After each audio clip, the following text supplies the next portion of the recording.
Maybe we could indicate how our interest arose and the development of our understanding of social credit through the years, and perhaps our assessment of the significance of social credit for society, for the future. So, well, I was born in 1934, and this was in the Depression era. It was following the 1929 stock market crash. I was born in Alberta. Alberta was a Cinderella province at that time. It was a very tragic time because you had people being dispossessed of foreclosed their properties, their farms were being foreclosed. You had families sitting on the crossroads.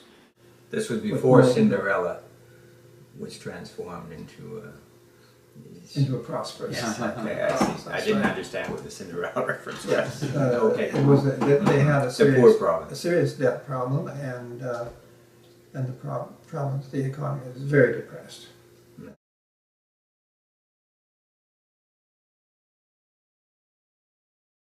William Eberhart had developed a very significant radio following of a religious nature, of course, and he himself was a math teacher at the college in Calgary. My own father actually attended some of his classes. He was very distressed because one of his students committed suicide because of the depression conditions. And he was a man of great conscience. There was an enormous build-up of support. He had taken a position in favor of social credit. He'd been influenced by Morris Colburn's book, Economic Nationalism originally, but the Meaning of Social Credit it was called later. He probably didn't have the most sound understanding of social credit. He didn't.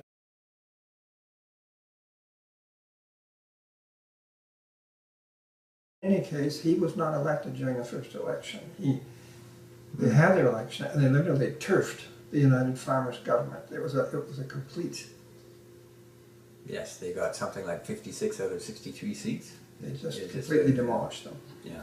And anyway, Eberhart was then, they arranged to have someone vacate the seat so that Eberhart could run, and he became the leader, of course. So from that time, and of course there had been a social credit movement in Canada prior to that. It was a Douglas Association, and they were not a party, but they were a fairly sound group who had studied social credit and were promoting it. Yeah, Douglas had come to Canada in 1923, right? At the invitation of the farmers' government to testify. No. Earlier, when he came to testify in front of the Parliament, Parliamentary Committee, Finance Committee. Parliamentary Financial Committee, yeah, that's right. That was quite a few years before, federal. right? Yeah. Of course, the fledgling social credit government was made up of people who really did not have a sound understanding of social credit, and of course Eberhart had a difficult time in getting things moving, and there was a bit of a revolt within the party. There was a group, what were they called, do you remember? The Insurgents. The Insurgency, yes, right. Eberhart actually, unfortunately, did not live too long. He had gone to BC, and he became ill and died there under circumstances that some people felt were somewhat suspicious. I would say that I was born into the situation, basically. And your father had convictions. He did, but his convictions were more of a religious nature than a Douglas nature. And I had made a point of reaching out to United Kingdom social creditors there and social creditors in Australia and also in New Zealand, and I had got a lot of pretty sound literature on the subject, and I had developed my understanding of it that way. What really had a final influence on me, I moved to Edmonton in about 1963, and there I met Dennis Byrne. Now, Dennis Byrne was one of two emissaries that Douglas had sent over to help or advise the Eberhart government. He was a technical expert in social credit. He was an insurance actuary from England. Dennis Byrne had a group that met regularly, and we would meet every week, I believe it was, and Dennis exposed me to all sorts of social credit materials, books, ideas. He was the British Trade Commissioner. He became British Trade Commissioner after he was expelled from the social his credit. duties with the party as an advisor. Ernest Manning had taken over after Eberhard died, and Ernest Manning made a point of rapidly, I initiated a program of rapidly purging from the party the better social creditors, anyone who was really oriented toward Douglas.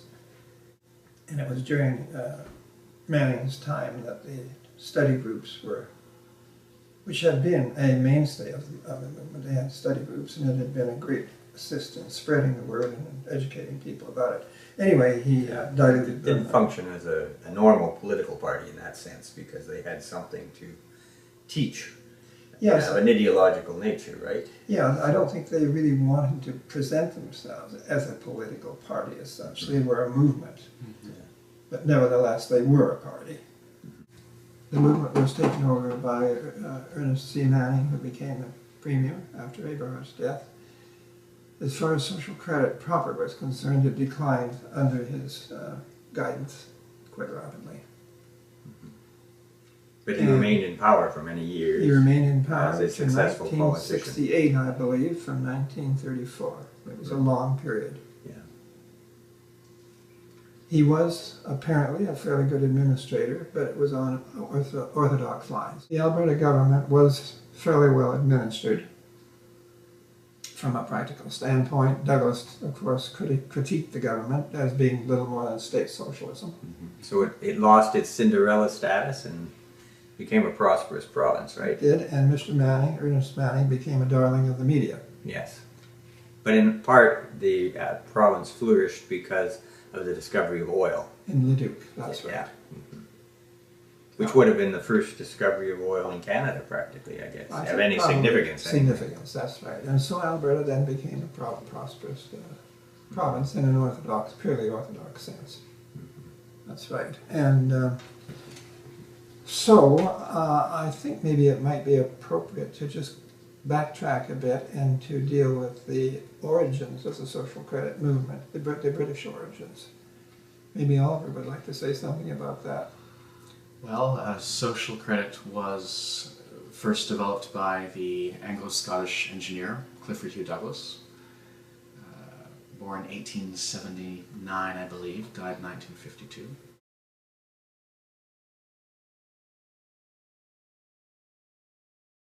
He had had extensive experience in his engineering field all throughout the world, and was tasked at one point with sorting out an accounting muddle which the Royal Aircraft Factory in Farnborough, England had found itself. During the war. Right? During the war, during the First World War. And he realized, as he was going through the accounts of this particular factory and using a tabulating machine, he realized that the costs that were being generated were greater than the incomes that were simultaneously being liberated by the factory. And he thought, well, if this is occurring in this particular factory, it probably would be occurring in others. And he found out that in the case of 100 other British firms, indeed, there was this discrepancy between prices and incomes. And so that was the key insight, which then led him to write a series of articles and books, and in which he further developed his social credit ideas. And you mentioned that he had had extensive engineering experience. He'd worked for British Westinghouse in India. That's right.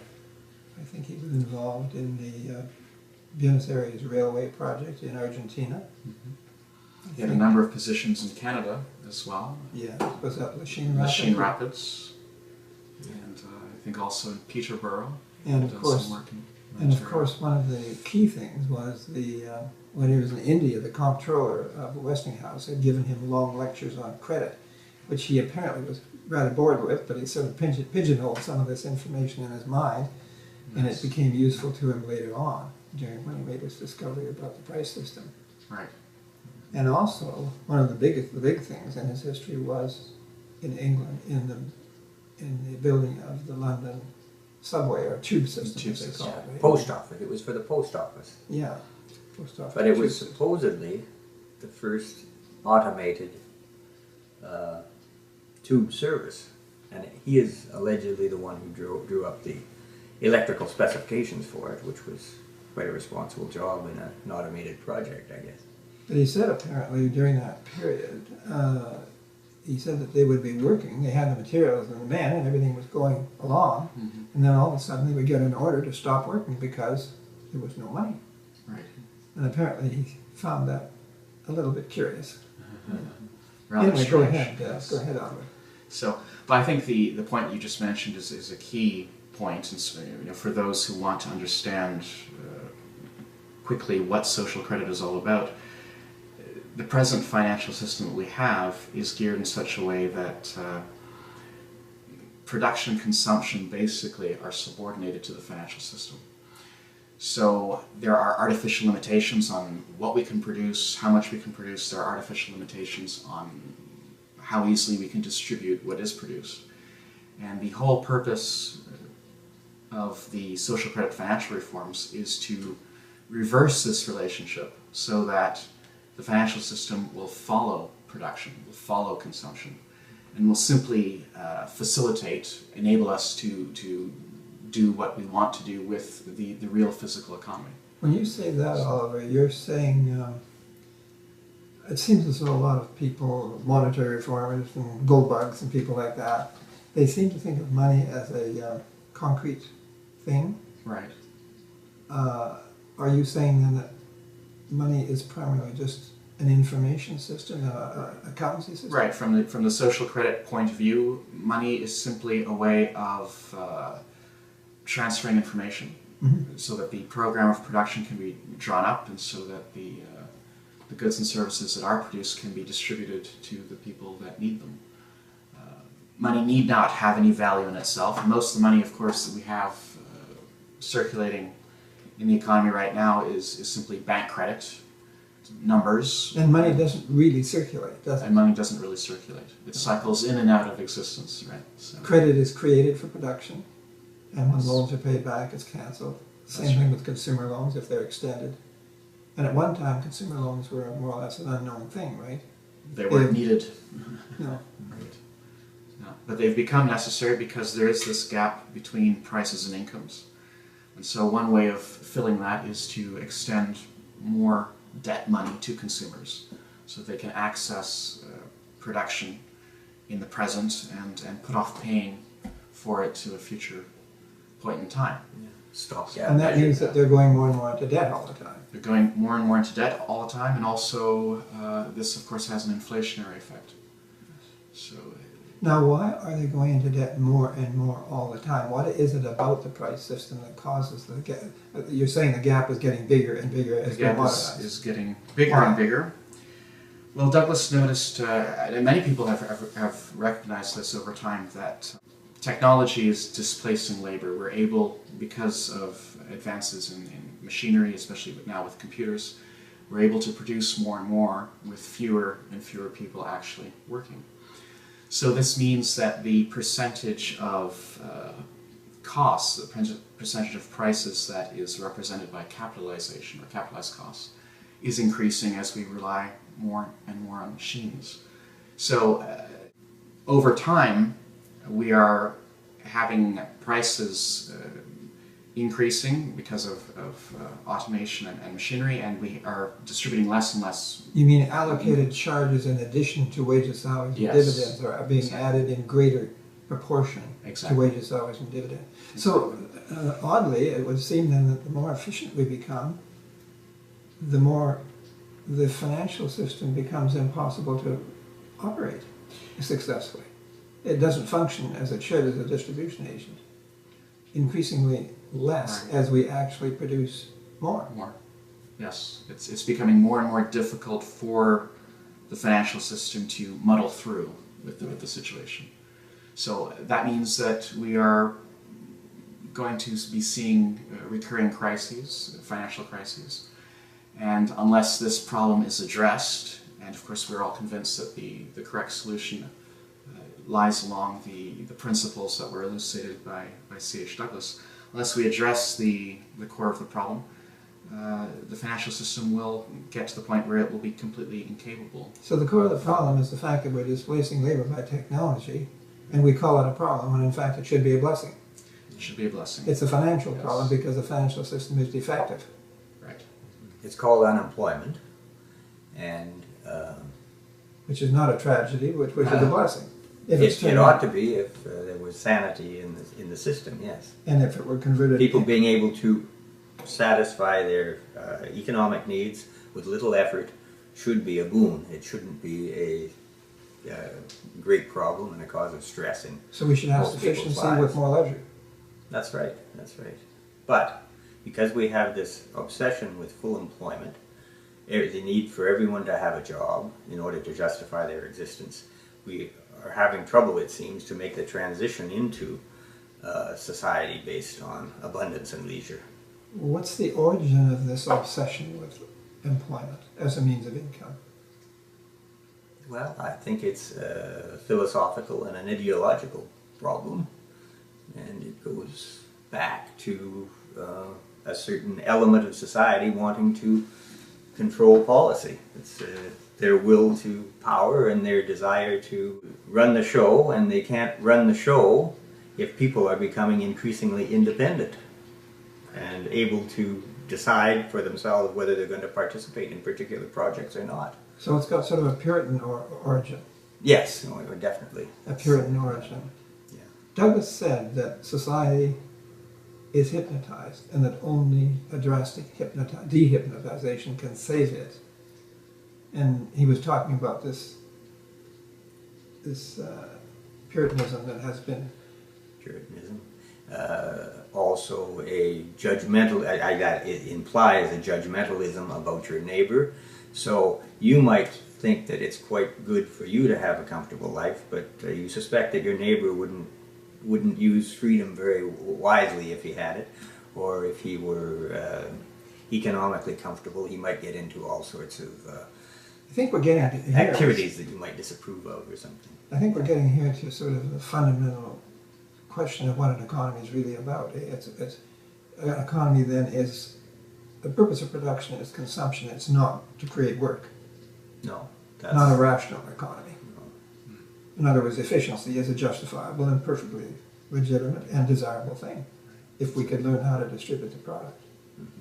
I've often wondered, you have a worm coming along the ground and he's hungry, he finds a morsel. Does he freeze with guilt and say, I can't eat this morsel until I go out and do something else to justify my eating the morsel? Like digging gold out of the ground. Or getting a job.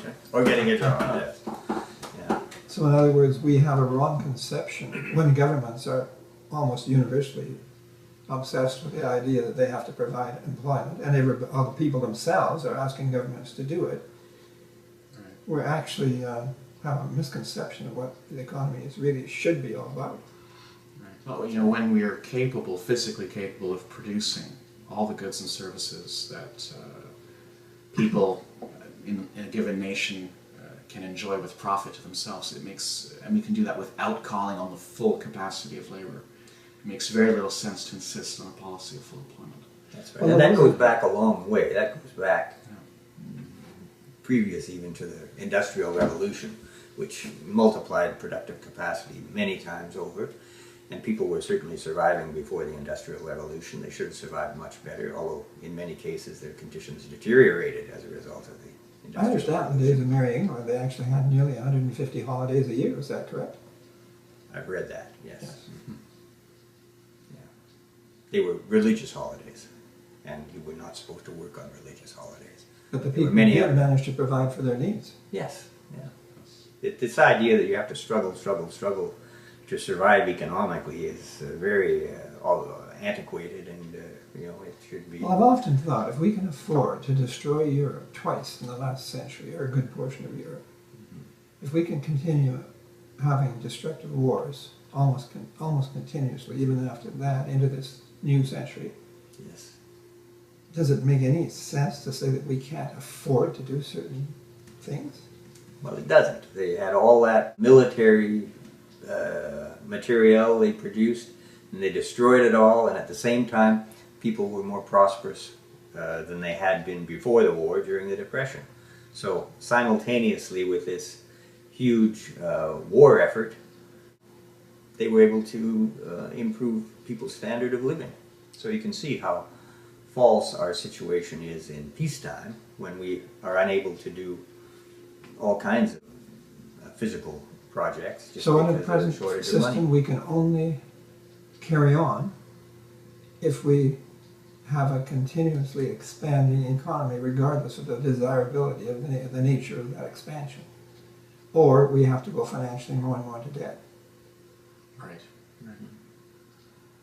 So that doesn't bode too well for the environment either, does it? No, it's not sustainable socially, environmentally, politically. When you say socially, you mean we're on a treadmill that's being tipped up more steeply all the time, and we're running faster and faster to keep up with our debts. And Yes, there's a tremendous amount of economic pressure, a tremendous amount of financial pressure, which is completely artificial. And right now, in the wake of the financial crises in Europe and other places, there are a number of governments that are promoting austerity measures. So this is the only way that we can, get things back to the way they used to be. But there's no impoverish us even more.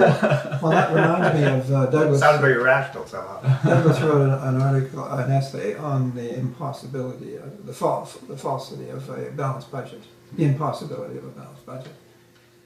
In other words, this advice that we get about a balanced budget is quite unsound.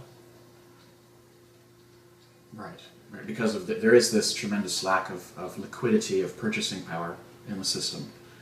And so if the financial system is not self-liquidating, if it doesn't liberate sufficient purchasing power automatically in the hands of consumers to buy everything that is being produced, And liquidate the financial and costs. liquidate the costs, then it's simply not possible for there to be universally balanced budget. Somebody will have to go into debt, whether it's the government or businesses or consumers, to help bridge the lack of liquidity. So when governments tell us that they are going to balance the budget, it actually means that they balance their budget, it's going to further unbalance everybody else's budget. Is that right? Or the whole thing is going to just slow down. Yes. Yeah.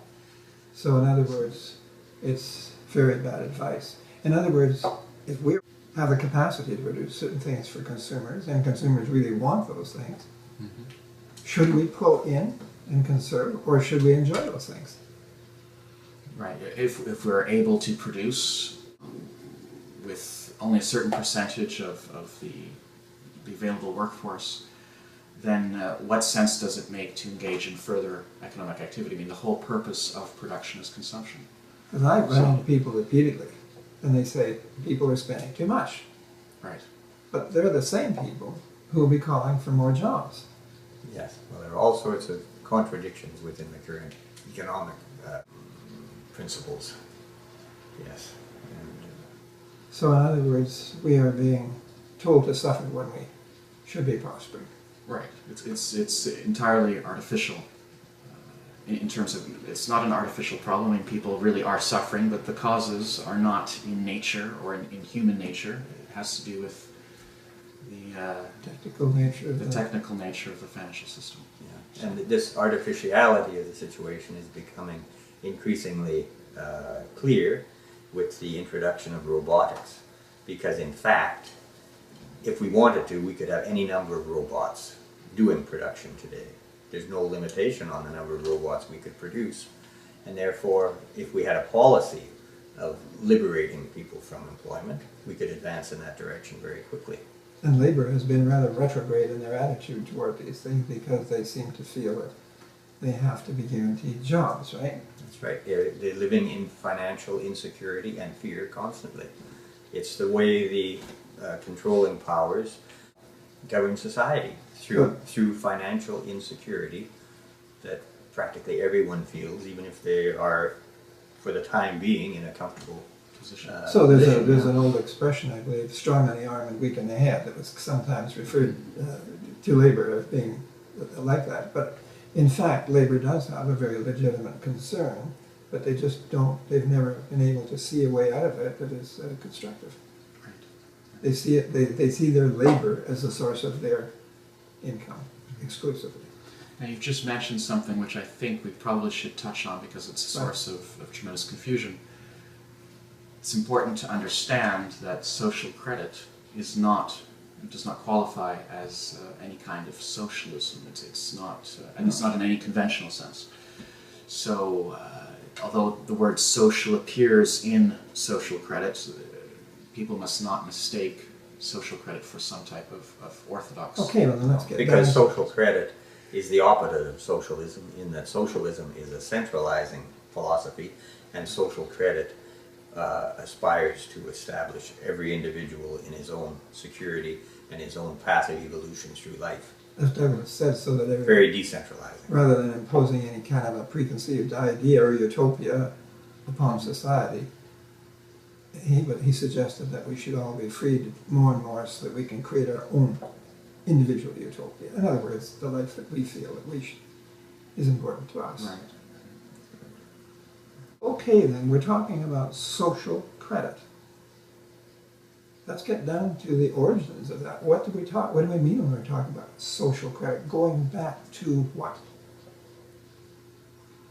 The unearned increment of association? What does that mean? The unearned increment of association means that people who cooperate together can produce more than the totality of the efforts of the individuals involved in that. And that Collective seems to be effort. something inherent in natural law. In other It words, is. it's a form of mechanical advantage in a sense. In a way, yes. There's a profit involved in associating. So When we And it's associate, free. It's free. It's free. It's an automatic it's not result that we can accomplish more through cooperating and In other words, you have a bunch of cavemen trying to move a big rock, and they're pushing and can't budge the thing. individually they can't. No, But if they get together, but one fella says, "Look, you the result guys." is accomplished. Yeah. Yeah, he says, "Stand back. I've got an idea." So he gets a smaller rock, Oh, and he gets the stick, and lo and behold, he moves the rock all by himself, and the assistance of the tools that he's yes. discovered. Yeah. That's- Something that couldn't have been done without that particular relationship. Mhm. And our whole history is built up on this type of increments. Right. An enormous That's right. history of increments over time, going back to the most primitive era. And from one point of view, the point of the social credit remedial measures is to change the financial system so that we are able to fully enjoy that profit, that unearned increment. So some people think, and it becomes an inheritance. In other words, it becomes the cultural heritage, right? All these Well, it does increments. because everyone has a right to participate in it. It's not due to the Individual effort. to any individual or any living individual anyway. No. It's an Something inheritance. that's Yes, passed indeed, on. And so, if we don't arrange to distribute the product of industry in a smooth and efficient way, we develop what might be called a bit of a cost over constipated society. Is that right? And increasingly so.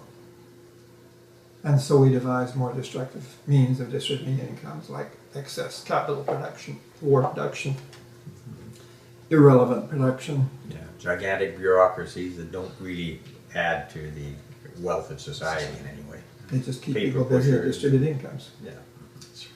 But this way of distributing incomes creates inflation, right? We see that inflation is always moving upward. Now, if we have developed what seems to be an absolutely astonishing level of efficiency, how can you explain the fact, if efficiency means anything, Right. how can you explain the fact that prices keep rising? Should they not be falling all the time? Right. The more efficient the economy becomes, the cheaper and more easy it should be to produce and distribute goods. And yet, from a financial standpoint, costs are always increasing, so much so that what we were talking about, the penny, I think, earlier today, Yeah, it should have penny. Well, we had a finance minister recently who was running around exulting about the fact that he had presided over the elimination of the penny. But is he not celebrating the depreciation of the currency? Right. Rather strange for a finance minister. Also, their statistics on inflation are inherently false because prices are not naturally stable. Prices are variable depending on costs and so on. The normal tendency is for costs to be going down. Therefore, the normal tendency, if we had a sane reflection of this in the financial system, would be for prices to be going down, yet they go up. So the real measure of inflation is not from a stable price level, but it's actually the amount that prices have risen plus the amount that prices ought to have gone down if prices were reflecting reality, the gains in productive efficiency. In other words, the financial system is inversely reflecting the realities of the economy Yes. on a physical level. It Not sounds- only fails to reflect what's actually going on, but actually presents a picture that in many cases is the opposite of the reality. This rather suggests that we, as human beings, don't have a very realistic view of what's going on. In fact, a space visitor might think we were psychotic. Well, we don't have that because all the educational system, all the media are promoting constantly this idea of full employment, never giving us an appreciation of our real situation as regards productive capacity, and therefore people just don't clue into the unrealistic nature of their understanding of what's going on. And the opportunities we have actually, realistically, for increased leisure. Yes, yes. And what does leisure actually do for society? Can you have a society that is culturally, really truly culturally advantaged or advanced without leisure? Yes, Well, the great discoveries of science and so on have largely been the result of the efforts of people who benefited from leisure. They were people of means. You know, they were not farmers struggling in the field, although farmers made some interesting innovations too out of necessity.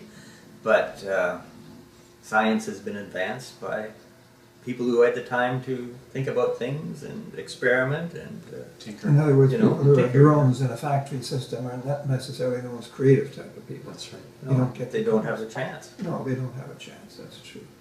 It's not to criticize them, but it's to recognize that they just... Yes. So if you liberated people to be more creative, you would think the automatic result of that would be even more advances in technology and productive capacity, because people would be there'd be more innovation.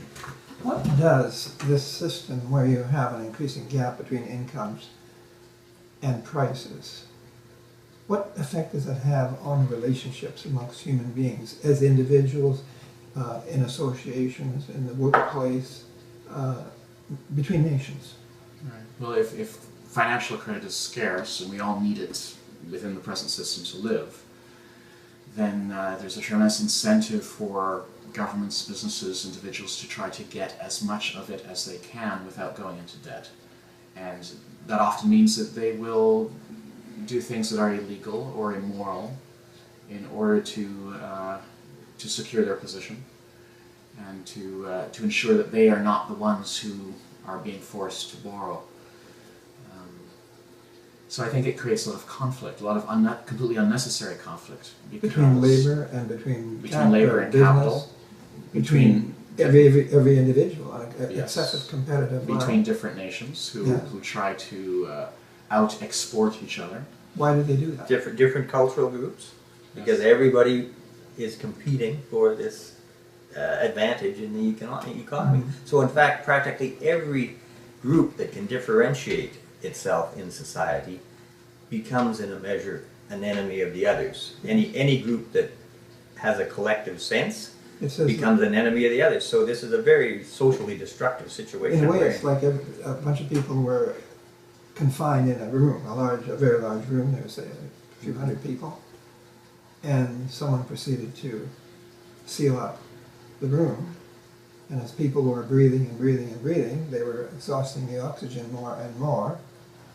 And maybe some of them would lie down and die together, but others would say, "You are breathing my air, stop it." And they would become fractious and enemies, increasingly enmity amongst them.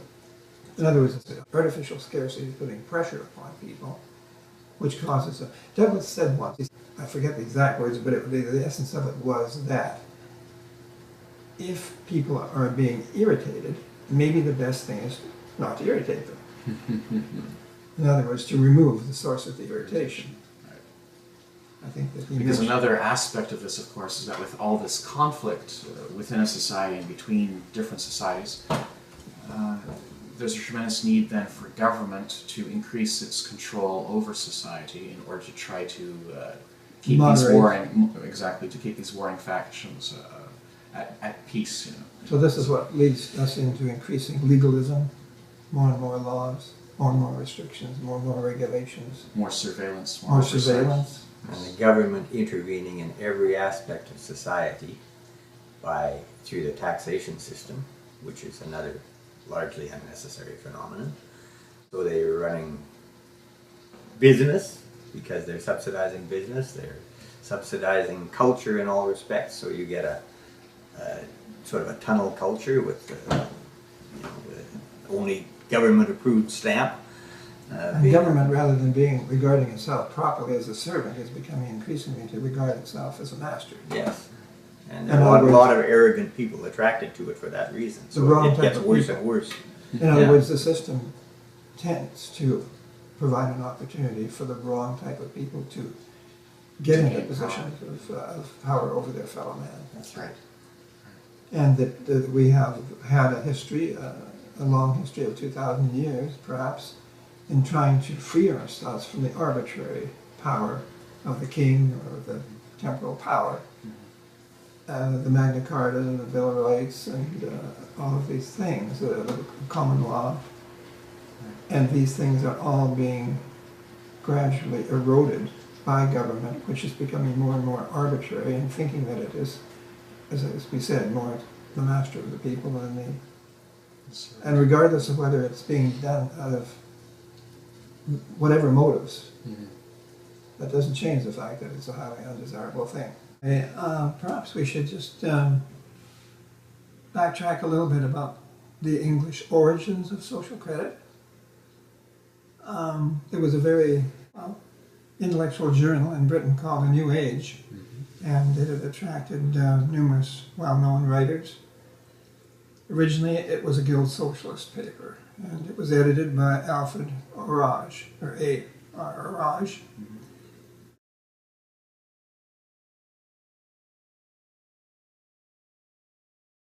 Orage was a very searching personality, a very searching mind. He was always looking for answers.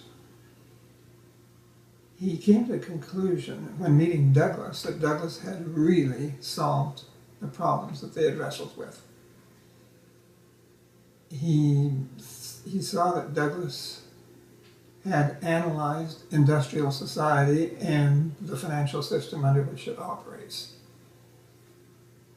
Douglas was oriented toward problems in consumption. The Guild Socialists were concerned with work organization. The nature of production. Right. And Orage, well, after he met Douglas, he really underwent a tremendous transformation. He concluded that Douglas had the answer and that Guild Socialism was essentially irrelevant. Yes, and he said he had seen Douglas discussing with all sorts of economists and bankers and experts in various fields, and he said he made them all look and talk like children. He was so well informed about the subjects that he was concerned with. It's important to understand that Douglas's thinking represented something entirely new and original, and a firm break from the past. And Douglas he did not come from that type of background, right. from a socialist. He came from a modern industrial background, and it was not a socialist background. And he never envisaged himself being an economic reformer, I'm sure, until he made this discovery of the flaw in the price system. And it was as a result of that that he developed the theories for correcting that flaw. Applicable to a modern economy. And he made it very clear that his ideas were only primarily applicable to a modernizing economy. In industrialized economy. That's right.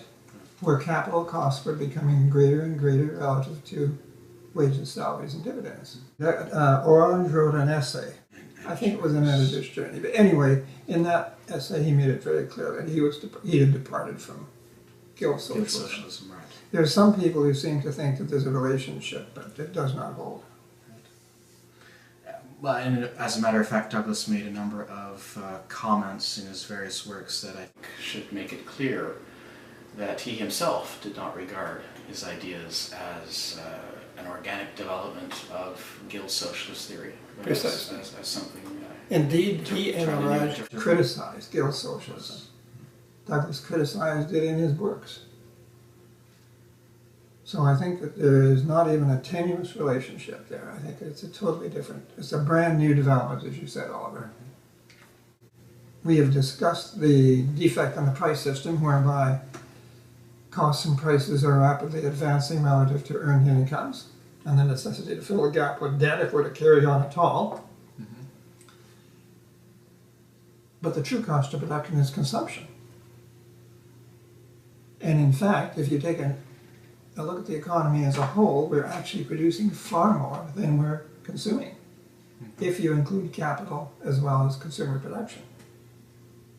So this means if we are in fact producing more than we're producing, and the true cost of production is consumption, the true cost of production is falling.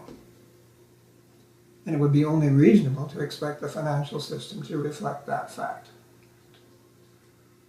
Which is why Douglas came up with the idea of the compensated price. Exactly. So, retail prices would be lowered in keeping with the CP ratio, or the consumption production ratio, For the nation. for the nation as a whole. And basically this would require an issuance of debt-free money to help balance the price system. The other issuance of debt-free money would take the form of a national dividend, which would be paid to each individual, whether they were working or not. And this would be the other volume of money that's necessary to bring prices and incomes into equilibrium. Exactly. The purpose of which would be to ensure that every member of society has a steady income, right? With the dividend. Yes, because the compensated price wouldn't ensure that. It would ensure. But the compensated prices. price would enhance the value of the dividend. That's true, yes. People, you will have the old objection that nothing comes from nothing and you shouldn't have a free lunch, or there is no free lunch. But in fact, if you can demonstrate that all production is due to human effort, then you have a moral or ethical basis of making that claim. But in fact, we know now that labor is becoming increasingly little more than a catalyst, and that is being replaced by other factors of production related to capital and energy, non-human energy. So on that basis, it is difficult to see how anyone can try to legitimize the claim that people should only be able to consume according to what they earn. Now, what would happen if we automated our economy, and we are automating it very rapidly, to the point where all production were due to non-human factors, and we had an enormous mountain of goods and services? Would we put a fence around it and a sign saying "Don't touch"? That's really quite not rational. It wouldn't be equitable, and it wouldn't be human, but it's certainly not rational. So we have to find a mechanism to distribute the goods that are being produced. A mechanism that goes beyond earned incomes, which do have a claim on production. But for the increasing amount for which there is no claim, we have to provide a claim on the dividend, the national dividend, and the compensated price of those mechanisms.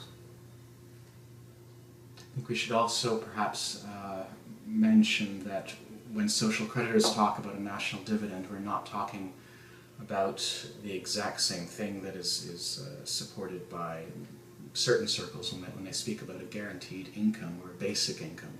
Absolutely not. And I suppose that the major difference is the fact that the national dividend is indexed to productivity, and so it's dependent on there being a superfluity of production that needs to be distributed. And this could change depending on circumstances, times, etc., levels of technological development. And of course, in financing that, we're not talking about taking from the rich or the so-called rich in order to fund the dividend, but rather creating new money, debt-free money, that is meant to help bridge a pre-existing lack of effective purchasing power. It distributes incomes without taking anything from anyone. And it's also universal and equal, so there is no group in society that would have grounds for complaint that they are not being treated fairly, because they're being treated exactly the same as everyone else. In other words, it contributes to social stability. Yes. We should be clear that the many proposals for guaranteed income are fundamentally a political approach, not a scientific approach, because some kind of a decision has got to be made as to what a basic income is. And if you're giving a basic income, you are not giving a dividend, because a dividend goes to everybody. Right. The dividend is payable to all. A base income or a basic income is only paid in order to bring people's income up to a certain level. But the inheritance that we talk about belongs to everyone. You cannot say that the inheritance from past increments of association belong to any specific class of people.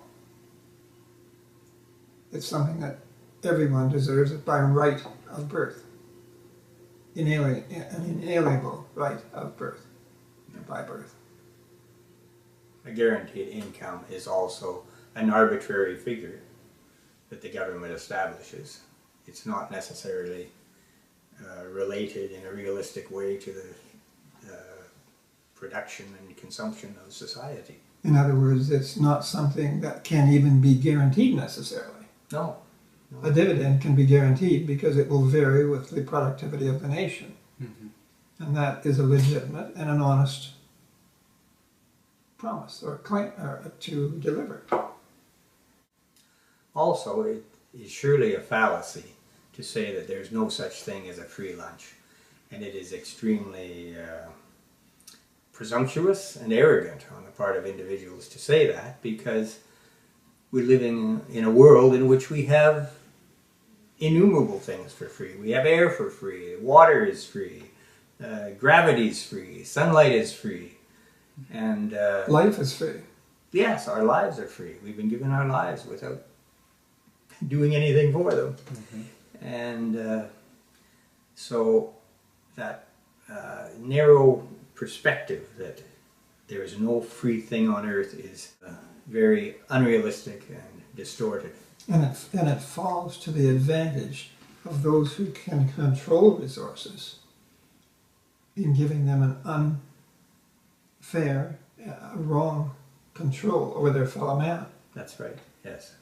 If you can establish a scarcity, right, and you can establish control over the distribution of that scarcity, you have mankind at your service. Right. Not necessarily with their consent.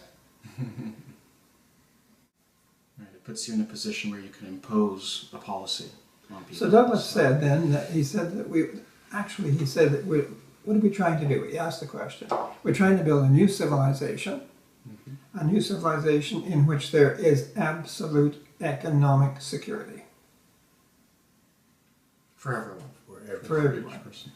Douglas was opposed to utopianism. He did not believe in a plan for society. He said that under these circumstances of independence of income, each individual would be in a position to construct his own utopia. Mm-hmm. In other words, his own concept of what he thinks his life should be, which is a very different idea than the usual utopian idea where there is a preconceived plan for mankind. Yes. Or for society.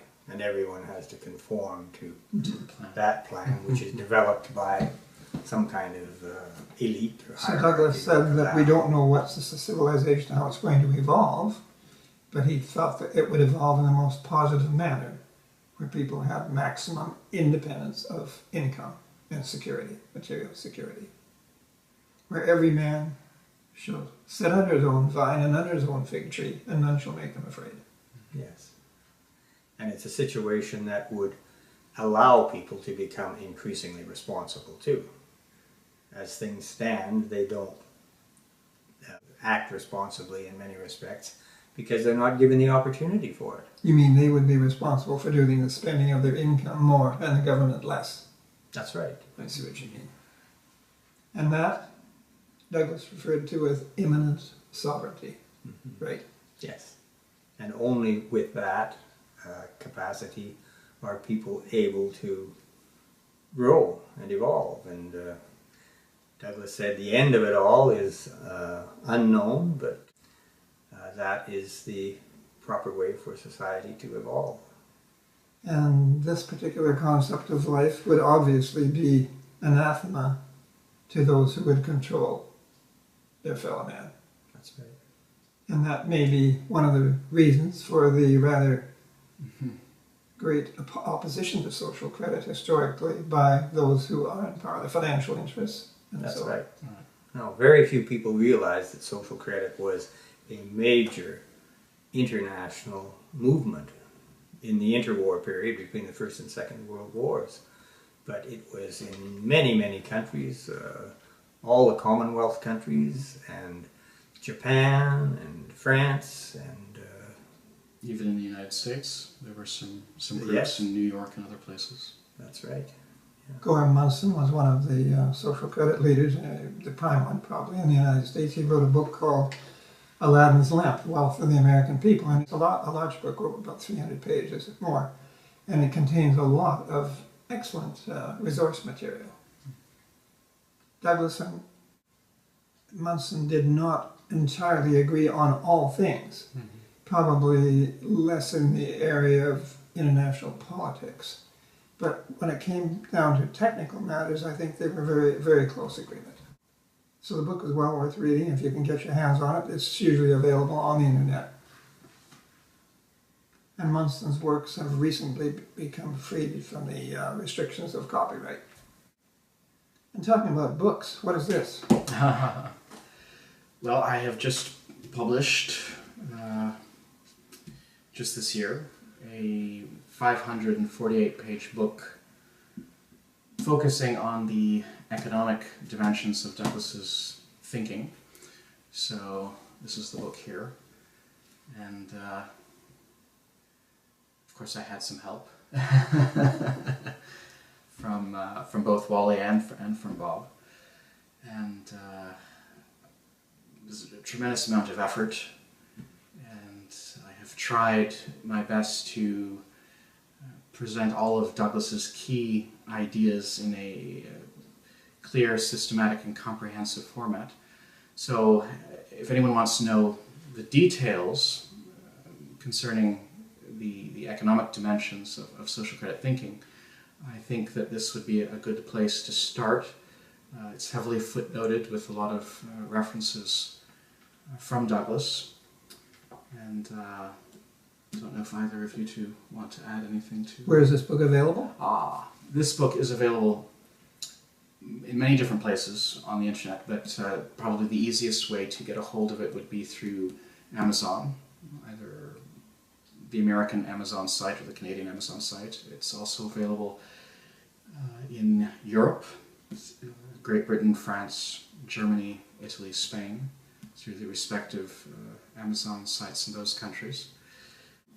If there's no Amazon website in your particular country, you might be able to obtain it through the extended distribution network. I take And- it, Oliver, that this book is a major gathering together of Douglas's work, taken from many books and essays and addresses. Yes, that was the intention. Yes.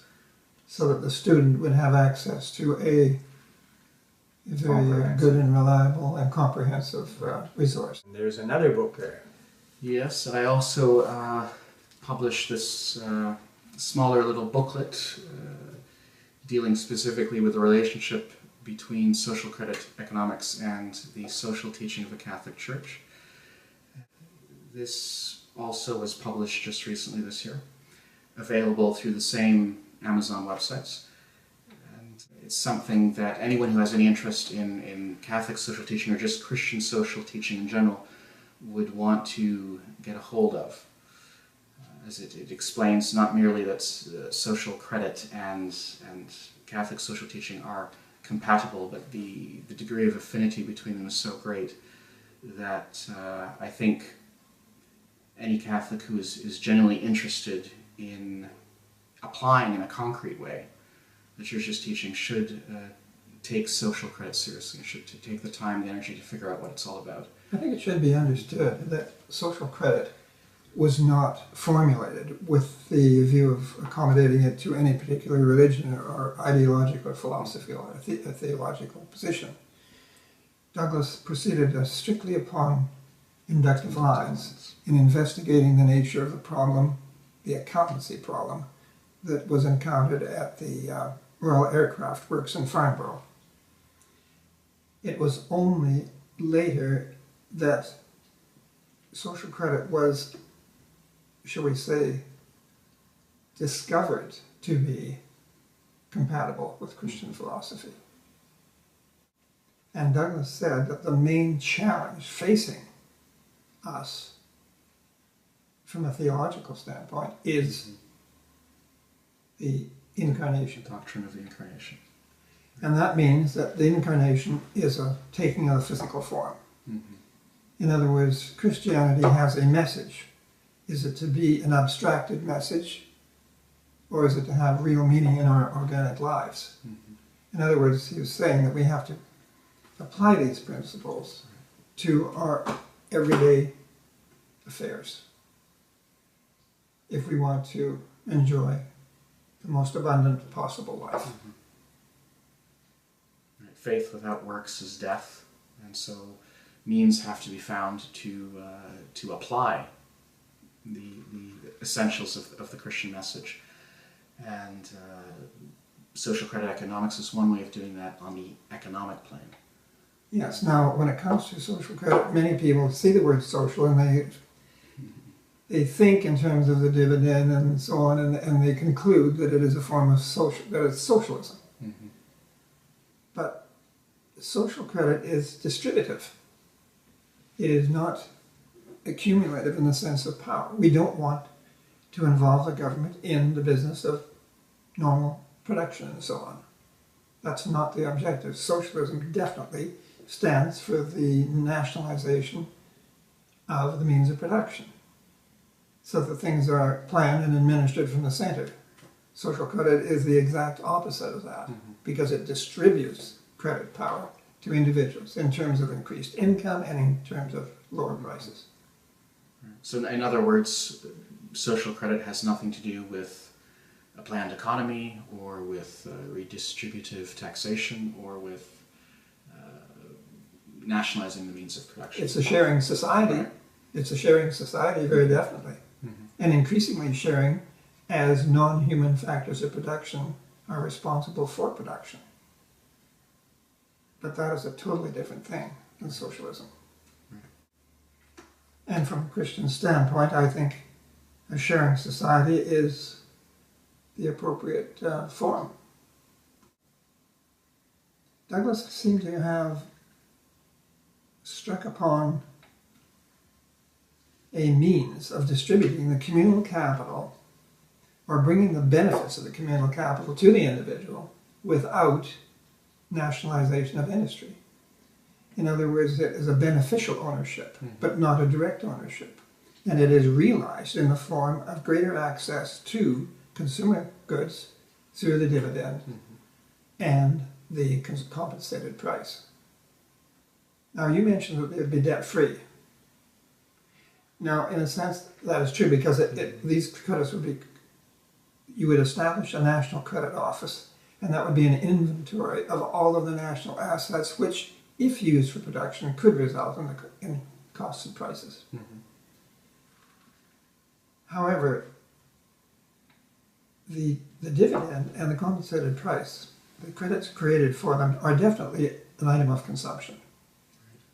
So they would be deducted from the national credit account. But the national credit account would always be augmented or increased by new capital production, so that the normal course would be for it always to be increasing, and an entirely reliable source for the dividend and the compensated price. So there is a claim on the credits that are issued for the dividend, and a claim on the credits issued for the compensated price. But the claim is exercised by them being taken in through retail prices. There is no mortgaging of the future. They're not borrowed, so there is no claim against the future. They are liquidated or cancelled immediately, as goods are purchased. So social credit is economic realism as opposed to the system in which we're living now, which is economic abstractionism, to which all members of society are expected to conform. That's right. Social credit gives immediacy to Christianity. There's only really one moment of time for mankind, and that is the here and now, this instant. We can't live in the past and we can't live in the future. We can only live now. And the economic system, the price system, should be capable of delivering everything that we do now to us now. Because in nature, that's the way it is. Right. In nature, you have a flow of energy. You have a flow of materials. Energy works upon materials. Nature abhors a vacuum. And so that things simply just flow. And that's the way the price system should operate if we were actually conforming to natural law. Right. So we wouldn't have busts and booms. The only kind of a bust or boom would be a case where you had plenty and you were satisfied for a while and you decided you'd take a rest for a while. But I mean, we wouldn't have busts and booms in terms of Financial management. no, or the stresses that are associated with them today. If we were to have a social credit dispensation, what would you expect the nature of that society to be? Well, I think that human relations would be humanized, civilized.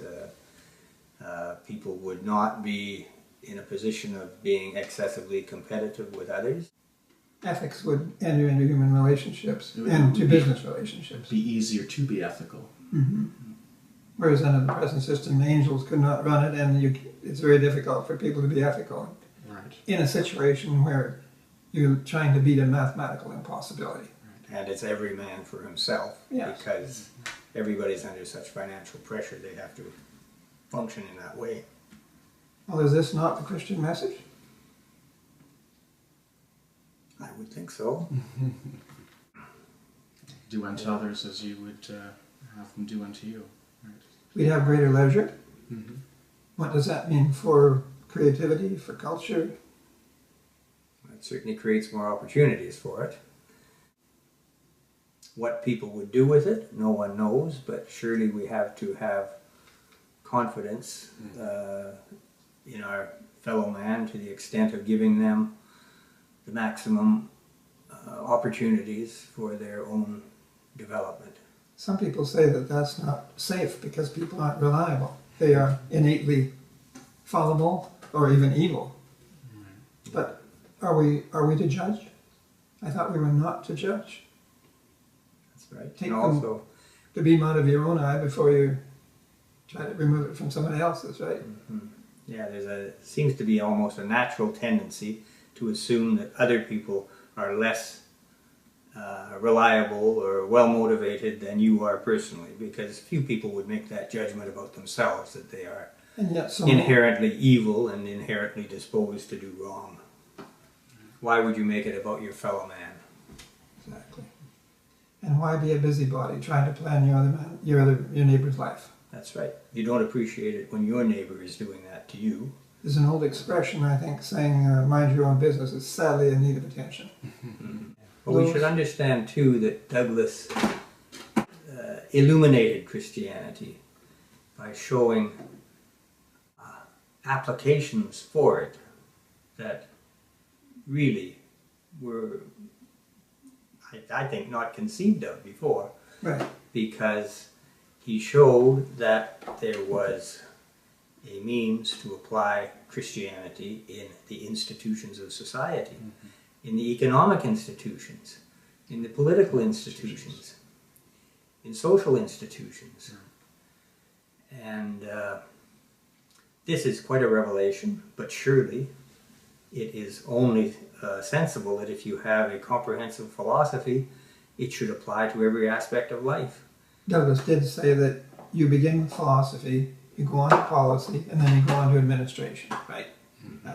And every system has its respective philosophy. You may not realize it, but if you analyze it, you would find that every system has a philosophy. Including the existing system that is And one of them involves the will to power, and one of them involves the will to freedom. Douglas, social credit is integrative. In other words, it seeks the integration of ends and means in the interests of social stability, as I understand it.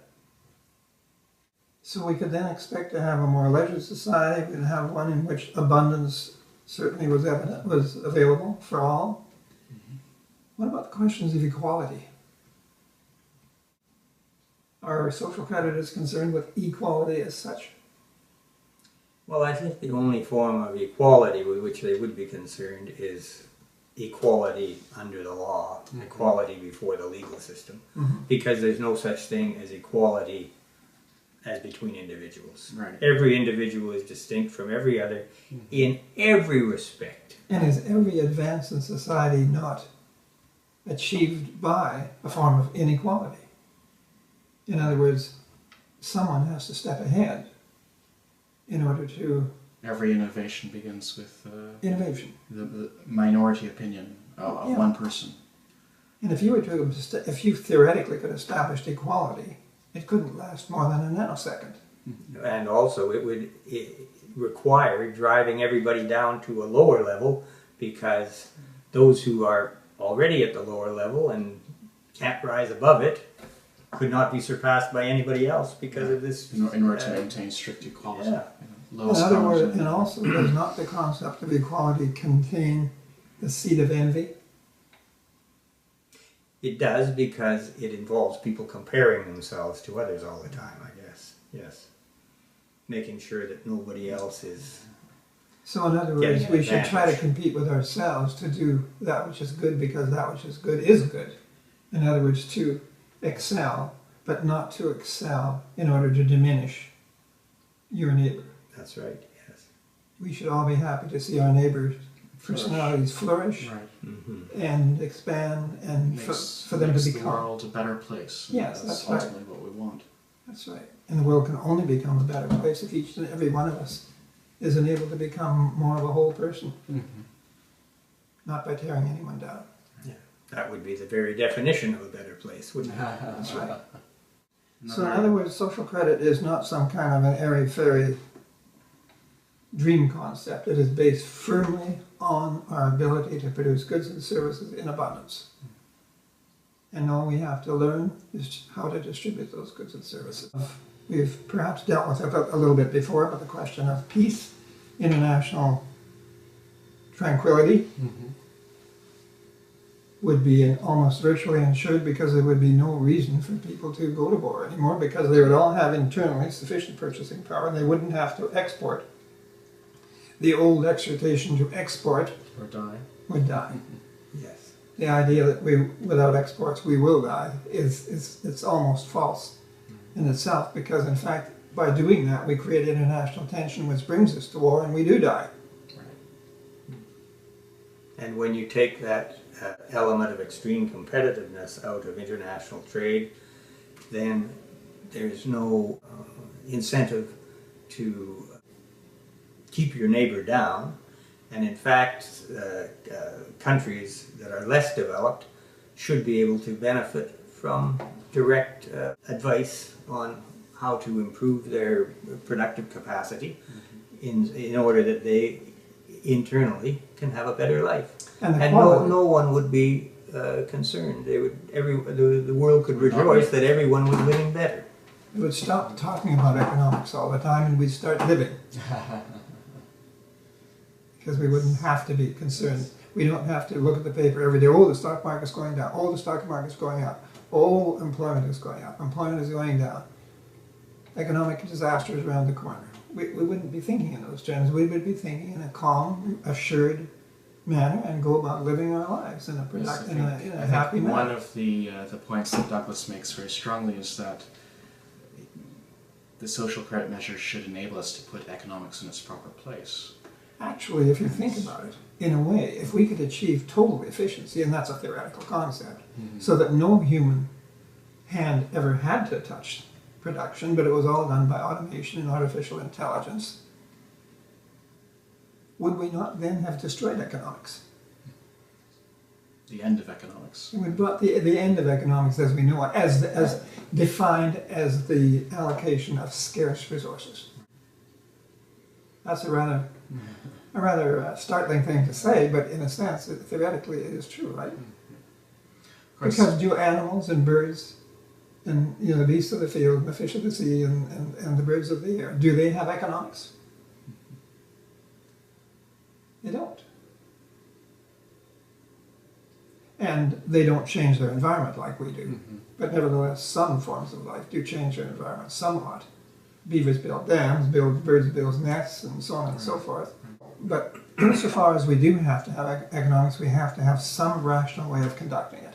And the financial system, some people seem to think, again, as we mentioned before, I believe that money is some kind of a concrete thing that you hold in your hand.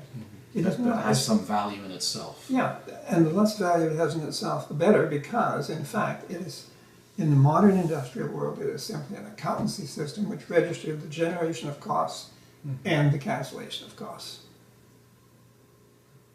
And that's what basically the financial system is. So people who think about gold are thoroughly deluded. Gold in itself has very limited value in terms of human satisfaction. Right. You can't eat it. You can't Comfortably sleep on it. No, you can't comfortably sleep on it. You can't wear it for anything more than, I suppose, decoration. It's not going to protect you from the elements. Transport you nowhere. That's right. So it's a very limited usefulness. And in any case, there's not nearly enough of it available in order to function to cover the enormous activity of the modern economy. Right. And then, again, I don't think you'd want to be transporting gold all over the place in order to settle your accounts. Yeah, social credit is conceiving of quite dramatic changes in the economic system, but what we have now is a system that has been designed by the financial power, and they have designed it to enhance their own advantage, not to enhance the advantage of the average citizen. And that advantage takes the form of? Their advantage? Mm-hmm. Well, their ability to command the services of everybody in society, I think. And to centralize the ownership and control of resources. Yes.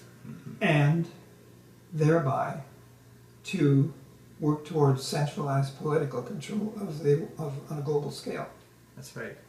Most people seem to think that the financial situation, the financial conditions are given, but they are an artificial creation, and they are the expression of a philosophy. And that philosophy is inimical to the interests of the population in general. In other words, the financial system is a man-conceived and man-made and man-administered system which can be changed by man, Exactly.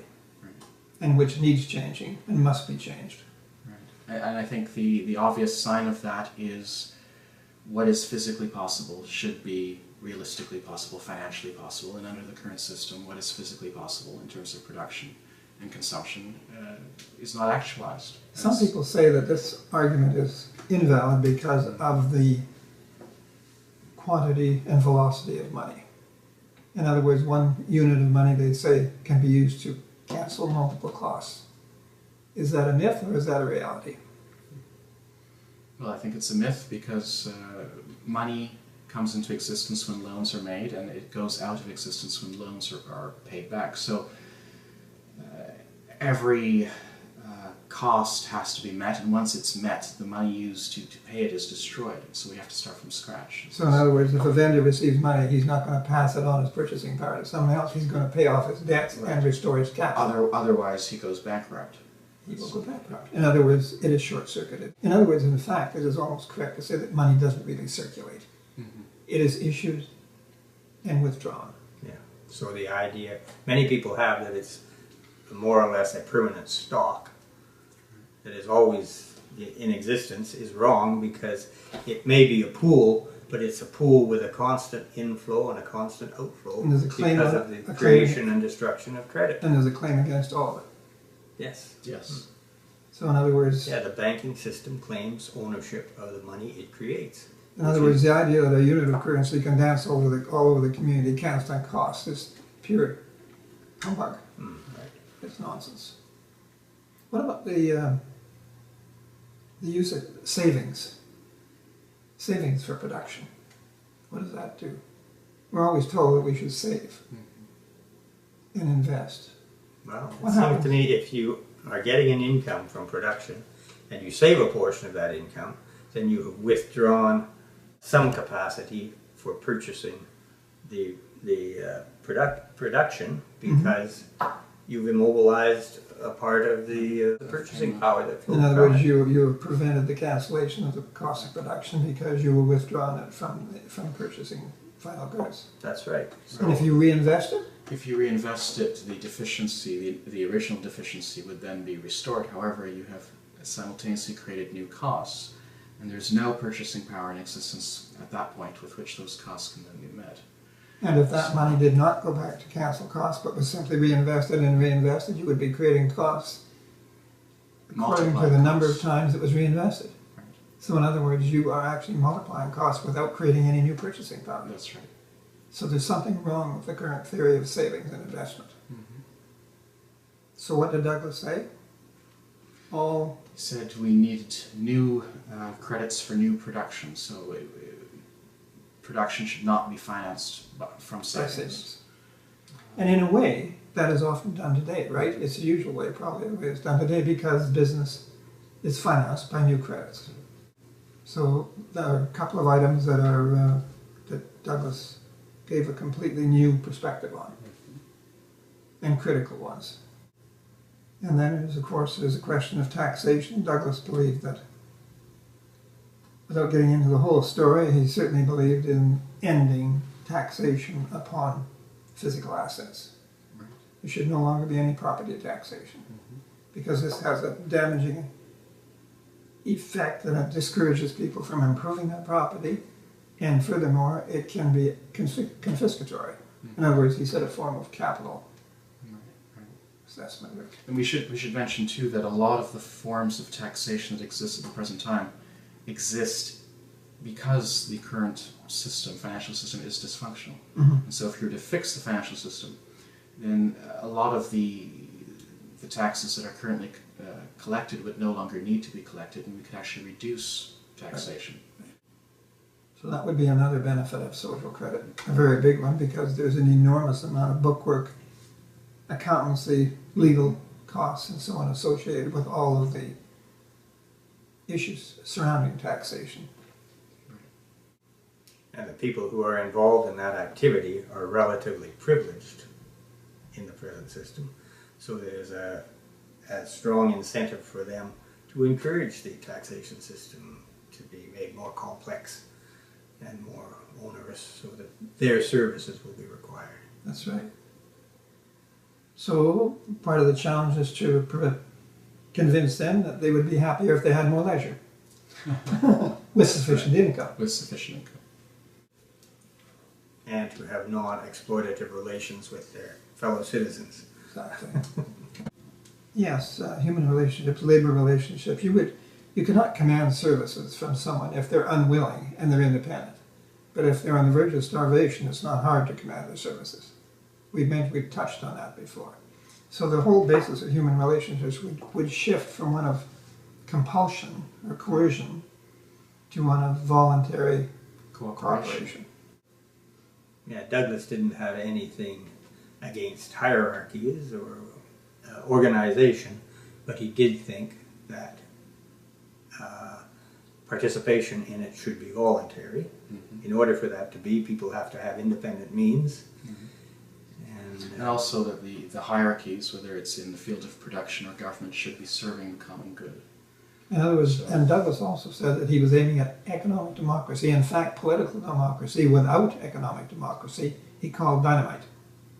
Well, it's quite meaningless, isn't it? Yes. Yeah. What's the point of having a vote if everything you vote for just enhances your subservience to a centralized regime? Economic democracy does not in any way relate to the socialist concept of economic democracy. It is not a question of joint ownership or administration. It's a question of being able to direct the economy by your expressed preference in the consumer market. In other words, if you like certain goods, you will vote for them with your dollars or your unit of currency. If you don't, you won't. And the business will rise or fall according to your widely expressed preference as consumers.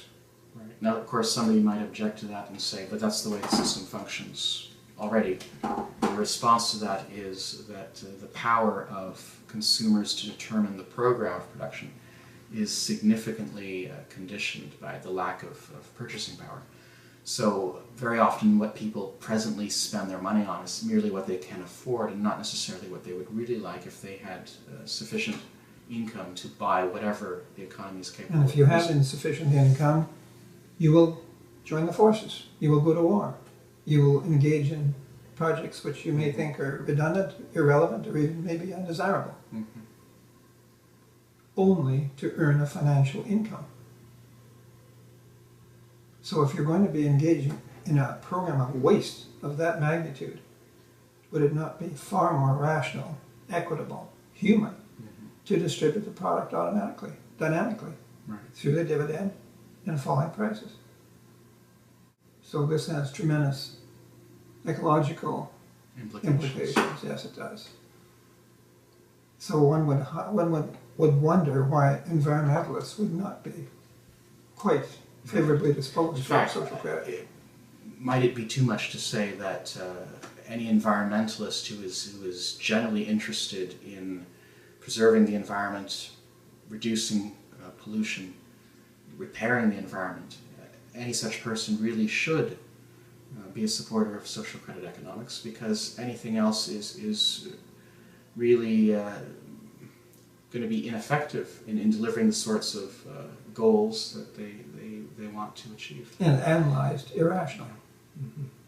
Because the present system keeps us on a treadmill in which we have to produce all kinds of unnecessary or irrelevant goods, and all those efforts contribute to the pollution of the environment. And that treadmill is being steepened all the time, and we're running faster and faster and falling back all the time. True. Now, if we get to a situation again, as we said before, where we do eliminate labor in a very significant manner, we have already, but even much more, what are the political implications of this small base of earners being taxed to support this increasing group of unemployed? What's that likely to do in terms of social stability? It's probably going to cause a great deal of conflict between those who are lucky enough to have jobs and those who are effectively on some kind of unemployment assistance. So Douglas said that the present financial system eventually, because of its fundamental and increasingly defective nature, will in fact contain within it the seeds of its own dissolution or destruction. And we hope that Douglas's ideas would be taken seriously before such a catastrophe happens, because it's conceivable that either through warfare or ecological collapse that we might end up living back in the quote-unquote dark ages. And so when people say that social credit, oh, that's something from the beginning of the last century, it's out of date, Yes. it doesn't apply anymore. Like the former so-called social credit premier of Alberta actually did say. What is the truth of the matter? Was Douglas ahead of his time, or was he not? His concepts and ideas become more and more relevant. Every time somebody develops a new, more Yes. efficient way of doing things. Mm-hmm. That's certainly the, I think, a confirmation of a brilliant mind. Very perceptive, very prescient, actually, but based on well-developed scientific investigation. And Douglas, being an engineer, I think we have reason to respect his view on those things, because he had an idea of what the protective system was capable of doing, right? But he would still, no doubt, be amazed, I think, today with our information technology, because he died not too long before that actually came along. Yes. Well, even when he was writing early in the 20th century, he was alleging that all the needs of society could be taken care of with people working an average of a few hours a week. Mm-hmm. And how far have we advanced in the past century over that situation? Well, I mean, that depends upon what people want in the way of physical things, but I mean, if in the days of Merry England they could enjoy nearly 150 holidays a year and still provide for their means in the year, what more could we do today? Mm-hmm. Because agriculture, I think, in the United States back in the 1800s, early, I think was about 75%. I took 75% of the population, working population, to look after the agricultural needs of the country. As they moved along the century, it moved up to about 50%. As it moved up further, it became 25%. Today, I think it is less than 3 or 4% of the working population of the United States of America. So it doesn't sound like the provision of food is a terribly big challenge. There are surpluses everywhere, and I think the estimates are that we throw away about a quarter of all the food produced in the world. There is a lot of So there might be a distribution problem, but there's certainly no production problem where food is concerned. So we should take heart, have faith in the future, have faith in abundance, Right. and proceed onward to a grand and glorious future. If we only use our intelligence and seek an ethical solution to our problems. Yes, and that is going to require that a sizable proportion of the population demand these changes, because they're That's not right. going to happen against the will of the people who have power today. So in other words, you're saying that the standard political party process is not likely to give us the results we're looking for in itself. No, you need pressure from the public in order to affect any meaningful change.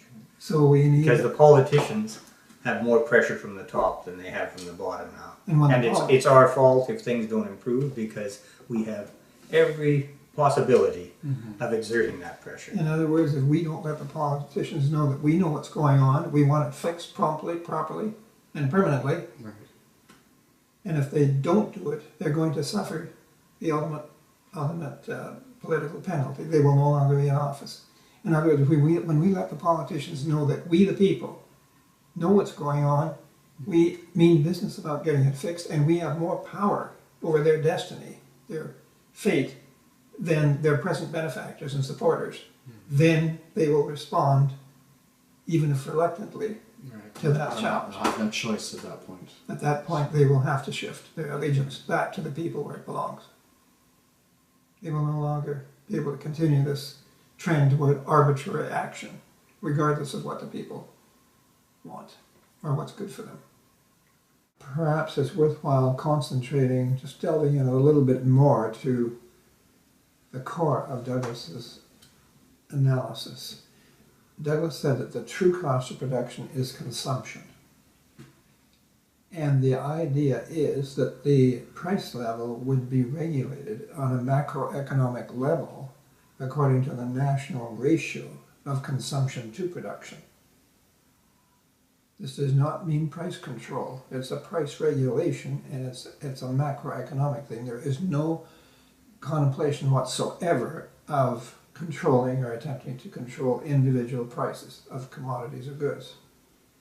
That should be understood clearly because there's a lot of confusion on the subject. Now, we mentioned that social credit would create consumption credits without registering as a debt, and that they would be paid as a national dividend to every citizen equally by right, inalienable right of birth. However, a portion of the money we had mentioned would go to finance lower prices, and this Douglas referred to usually as the compensated price. The combination of the two actually refers to the just price, which in a sense it's been suggested that Douglas has presented a modern version of what the earlier church people tried to develop as a just price. But this is based on empirical study and a scientific approach. So anyway, the idea is that the greater your national production relative to your consumption, the lower your price goes.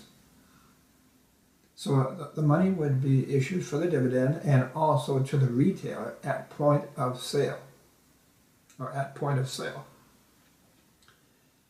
And that would enable the retailer to lower his price according to the established ratio of production to consumption for a given accountancy period. And I think, Oliver, you suggested that in these days it could be done almost in real time, because yes. With the developments in computer technology, it should be, and telecommunications, it should be possible to keep these accounts up to date at any given moment, and to also adjust the discount rate as necessary to ensure that all of the additional financial costs which have inflated prices are adequately compensated with the additional debt-free money. So the old necessity, or the former necessity of waiting for the data to be collected could almost be eliminated today because of the instantaneous flow of data that could be available, made available. That's right. Mm-hmm. And the idea, of course, is that prices should be falling normally because that ratio does normally tend to increase. That is production to consumption. Mm-hmm. But also the idea is that this price regulation would enable the totality of production of the economy to be purchased. Which is not the case today. Exactly, at all times, yes. So that there would never be any necessity for consumer debt. Consumption is the final stage of the economic process. And so at that point, all costs should be, there should be an ability to liquidate them. There should be no carryover necessary. Right. And so that savings in social credit really does not have the significance that it does under the present orthodox system. Savings is not really, in the long sense, a necessary thing with social credit. Because I think, as we mentioned, all new production would be financed by new credits, not from savings. And I think we had mentioned that savings creates the problem because if you save, you take away buying power, and that prevents things from being sold, and it prevents the producer from recovering his costs, right? That's right. And also, savings, if reinvested, is even more complicated because it creates new costs without creating new incomes. So if money is saved and invested and reinvested, it creates new values, new business services with value, but it does not create the means whereby to liquidate the debts that are incurred. So in other words, social credit takes a very different view of saving than the orthodox system. Yeah, in fact, current income would be expended to consume what is being produced. Current income will have a You claim on don't current need production. savings. It becomes virtually functionless because you're consuming as you're producing, Right. more or less, and you're using a constant flow of income In order to do it, to that's right. individuals in order to do it. But the present system cannot provide that flow of income increasingly because of the inclusion of capital costs more and more in the economy. So we have to supplement it. Today it's done supplemented by debt. And we're going to supplement it by debt-free credits or credits that are issued as a deduction from the national credit account. But nevertheless, they will be issued without creating any new debt. Yes. And saving is a strange concept because you're getting current income against current production, and yet you're setting it aside to be used at some future date. And it's deceptive because if you think about it, well, you know, where moth doth corrupt and rust doth corrode, if you save goods and services, they can spoil, they can deteriorate, they can obsolesce. So are you really saving? Well, it's certainly a lot of loss involved Yeah, in that. so- Yes. That's the approach that social credit takes. I think where a lot of confusion or objections arise with regard to the compensated price as to its mechanism. How do you implement it? I think that it amounts to a subsidy, but not a subsidy in the normal sense. A subsidy is usually money that is taken from one sector in order to assist another sector. We don't do that. This is a new creation of money that creates no new costs, but it's available to liquidate old costs. There is nothing new about subsidies. Subsidies have been around for ages, and many companies give periodic discounts to their vendors, through their vendors to the consumer, and it's by agreement, and it's done all the time. And as one of our theoreticians in Australia had pointed out, he was involved with the Australian situation during the Second World War, when they had to do something to moderate the price of foodstuffs. And apparently they used credits, but they used it in an orthodox sense, but they actually used the issue of credits to reduce prices of foods, and apparently it worked very well, according to him, and he was directly involved in the program. So it's important to recognize that at the present time there are many subsidies that are in place, and the economy is not dislocated because these rebates are being given. And so there's nothing about the compensated price in itself which should make Really? people nervous on that score. Sure, throw them It's that not down. unprecedented No. in any way. It's No, it's something not. that occurs all the time in the economy. It's done all the time, and as Douglas pointed out, businesses themselves do it all the time. They will do this. Yeah. So rather than having a specific or particular subsidy or rebate program, you have a general one that applies to all the transactions in the Yes, and economy. these credits would be paid so that the producer, or I should say the final vendor to consumers, is able to sell at a lower than listed price. In other words, we're saying that financial price does not reflect real price. Right. And we want to adjust the price level overall, over the economy as a whole. In other words, there would be a factor. There would be a production consumption factor that would be applied to the entire price level. And it would be beneficial both to the consumer and to the vendor Absolutely. because they're able to make the transaction, right? As long as the vendor is providing something that consumers genuinely want, they have a market. Right. That's right. And it's effective because the consumer has sufficient funds and to buy the product and allow the producer to recover his costs, Yes. as every producer must do. And from a technical standpoint, implementing a compensated price should be no more difficult than a value-added tax or GST tax. It's rather Just, it's sort of a reversal of the Reversal concept of the GST. consumption tax.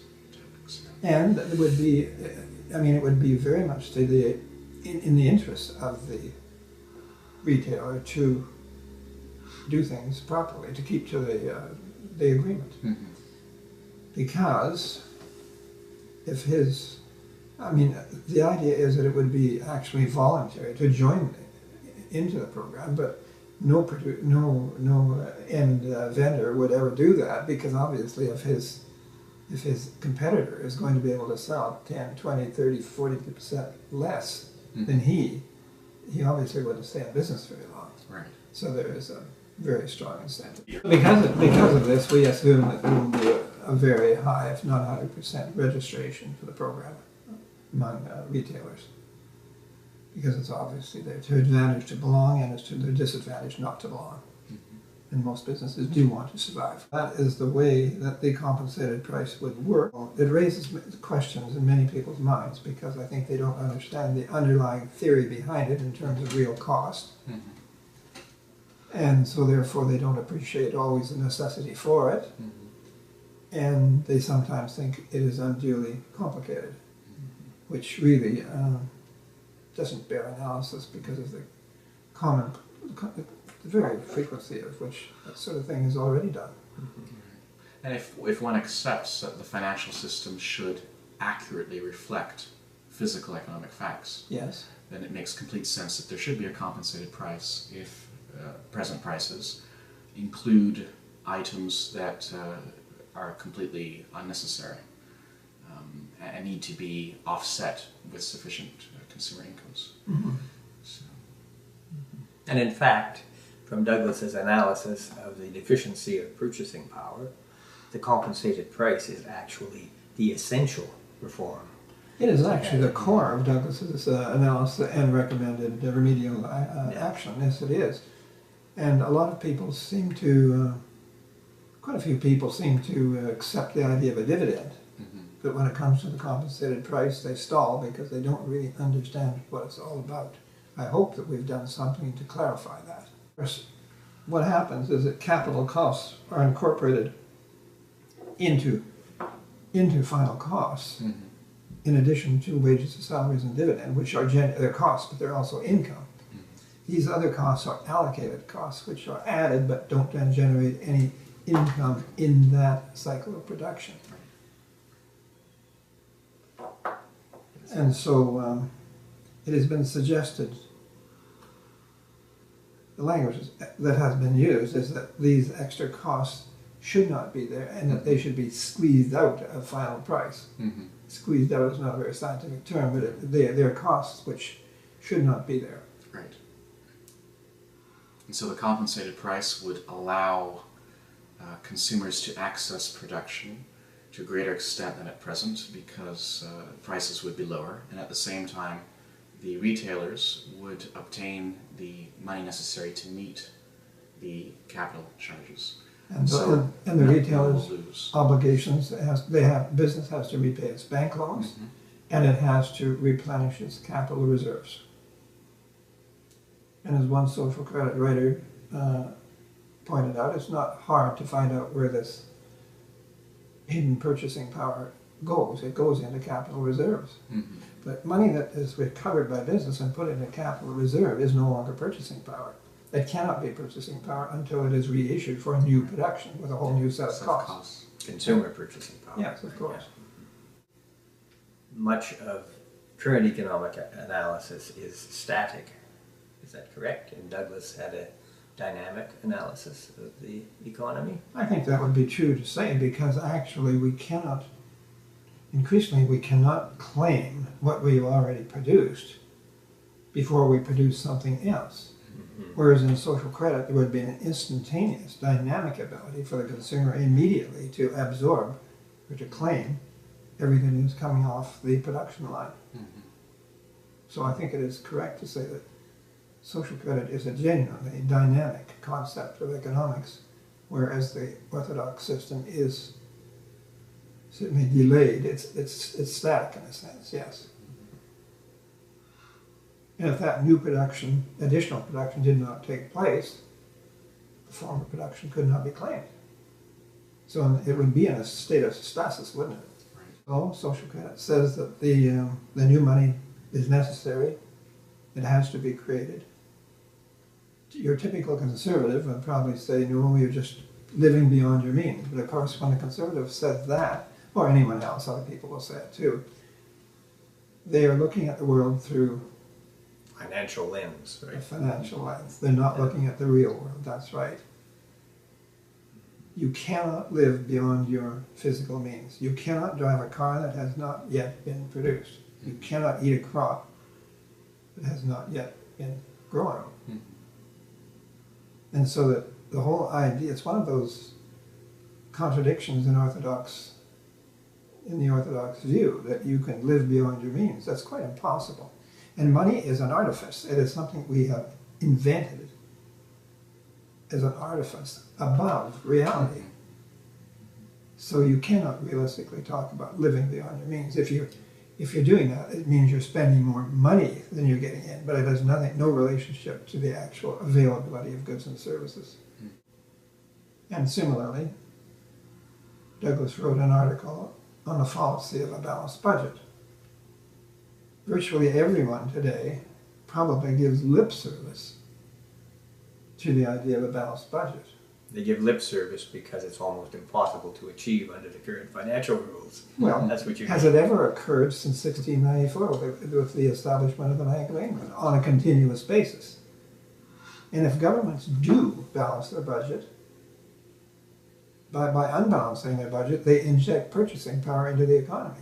So that if they do try to balance their budget, they actually force other people to unbalance their budgets. Lesser governments and consumers. They transfer the burden to other levels of government or That's to right. individuals in society. So in other words, the whole idea of a balanced budget is quite fraudulent, really. But it goes against people's so-called common sense. And I think sometimes that we need more uncommon sense than common sense.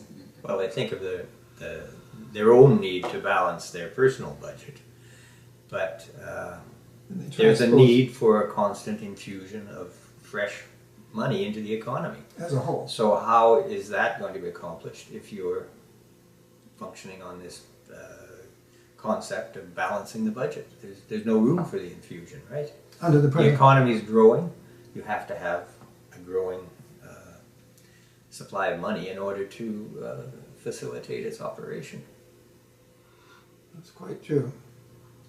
So under the present rules, a balanced budget is a mathematical impossibility.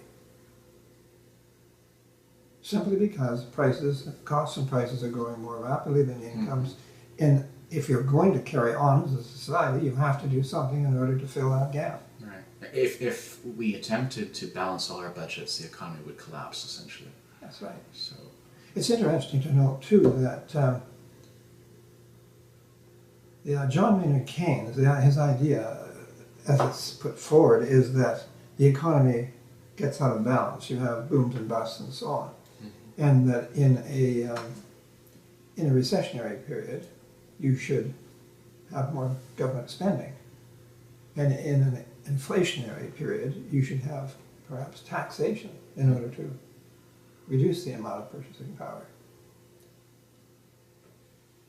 But it appears that that's not quite the whole story, because Douglas had previously made this discovery of the deficiency of purchasing power. And Keynes, I think, did make a comment on that. Do you remember exactly what he said, Oliver?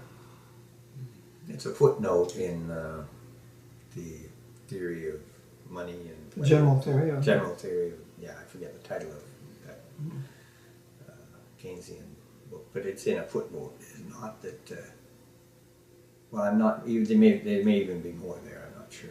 But there's a footnote to the effect that Douglas was a sergeant rather than a general, or He was rather than a major. a private rather than a Private, major in I the can't remember. brave It's a long time army since I of saw it. heretics. In his earlier version of the general theory, Keynes did say that, but I think that the reference to Douglas was removed in subsequent. In It subsequent was editions. Oh, that's very interesting. But what I was getting at is Keynes made an interesting comment. He did say that as time passes, we would probably have more difficulty in financing current consumption. Yes, he had said that whenever we try to bridge the gap, let's say with capital production, that of course this may help to resolve the issue for the time being. However, those capital costs will eventually filter into the consumer market. And at that point, the only way of bridging that future gap would be to engage in even greater volume of capital production. And so And the that problem sounds- becomes unsolvable. Sounds suspiciously like Douglas.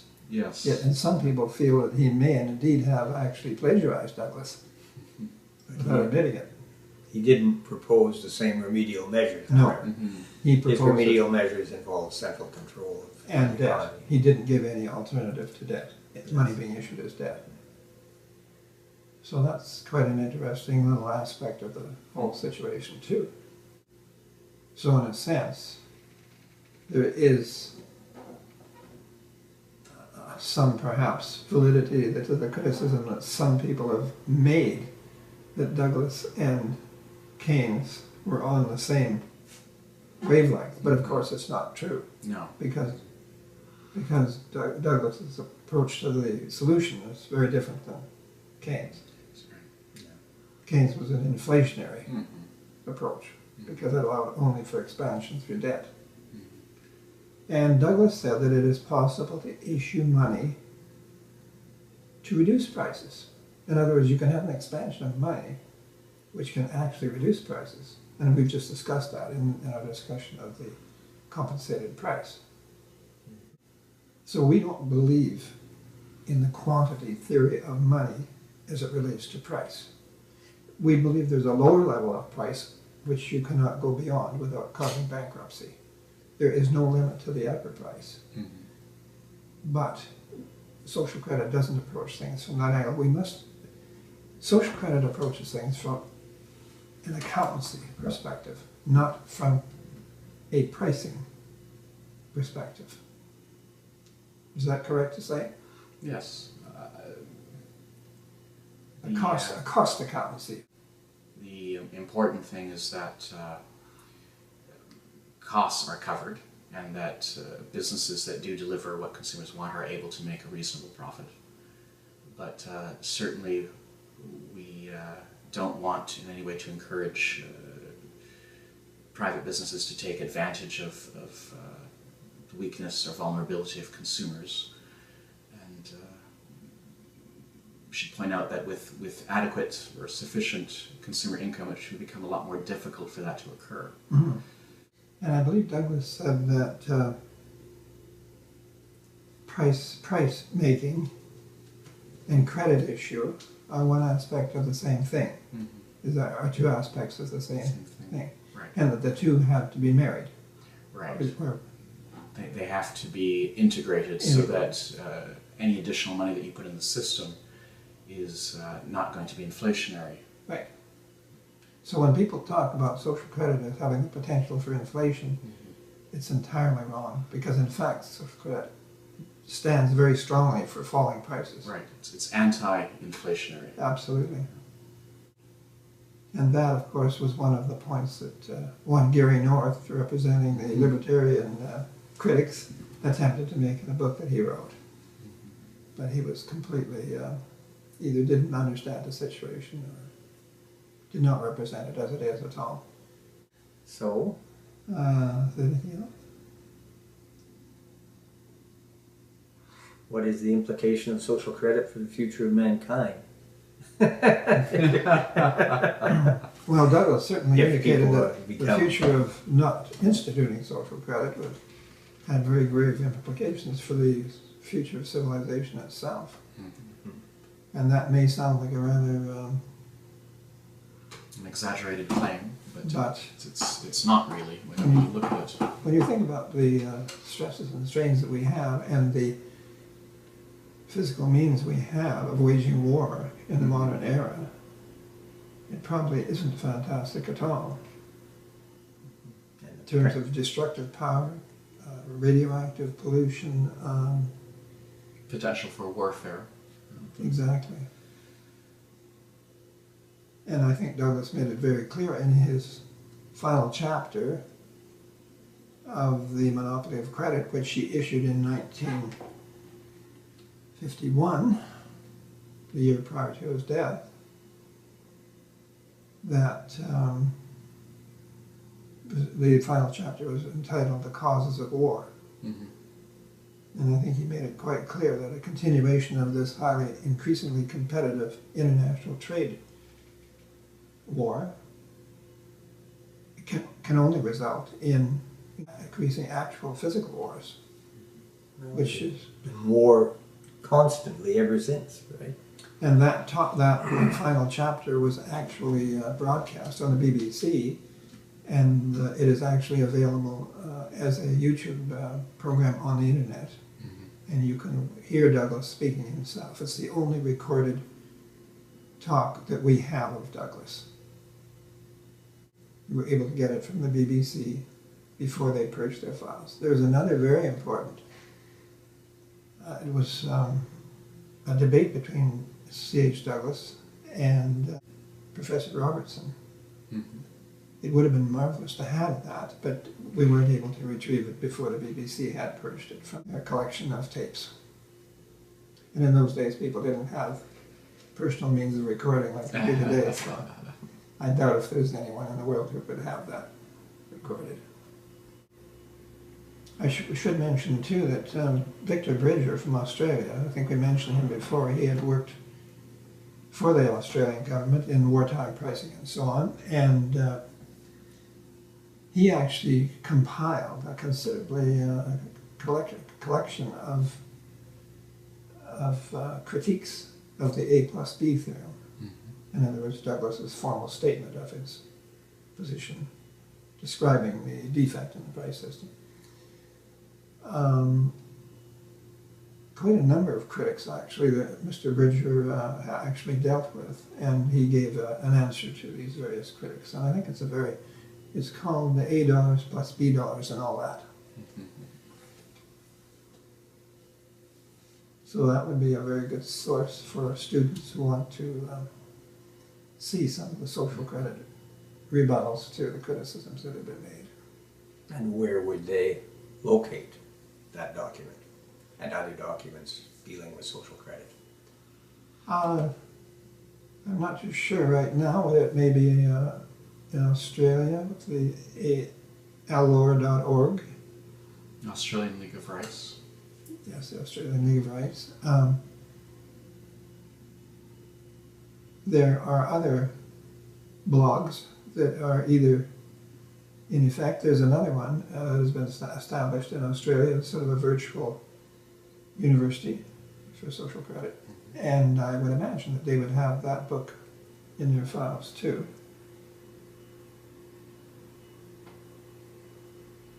And I think, if I'm not mistaken, is that socialcredit.org? Don't recall at the moment. .au. I think it's .au. A-U. Yes, that's probably true. I think so. Anyway, there was a vast literature on social credit that has been produced over a period of, 90 and more years or years. so. That's correct, yes. Right from the time of Douglas's first article in the English Review, which was titled The Delusion of Superproduction.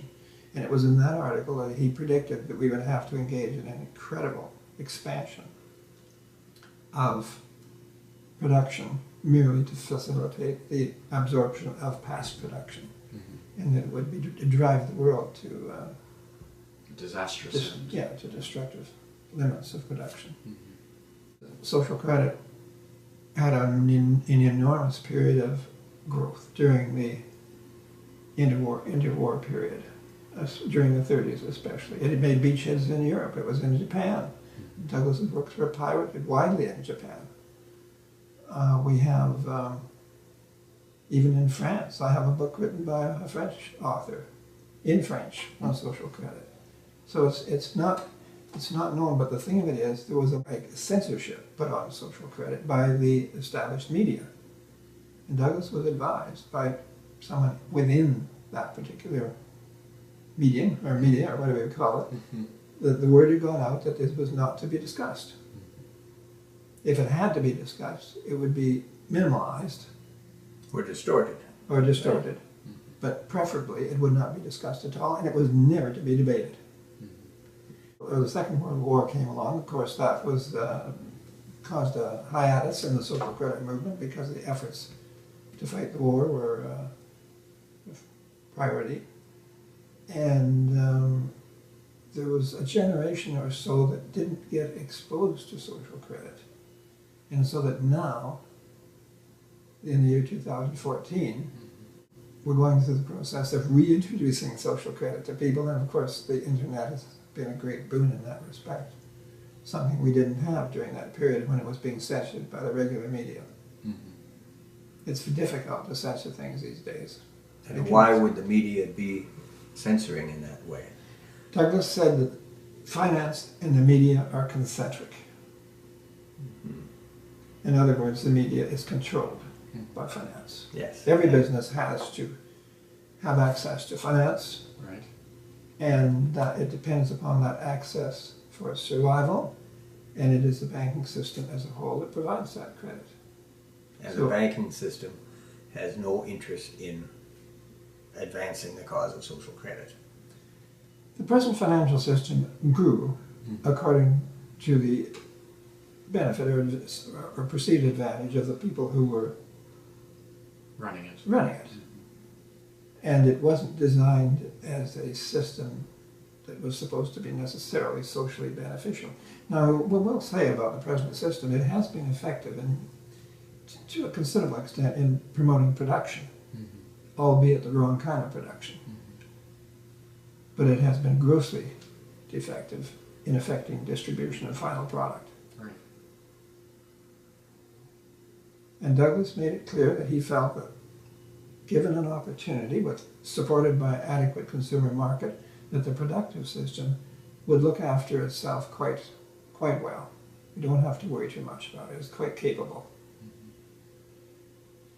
But all things physically possible in social credit should be made financially possible. There should always, if anyone has a sound business proposal, they should not have to forego the opportunity to engage in that service to the public because of a lack of money.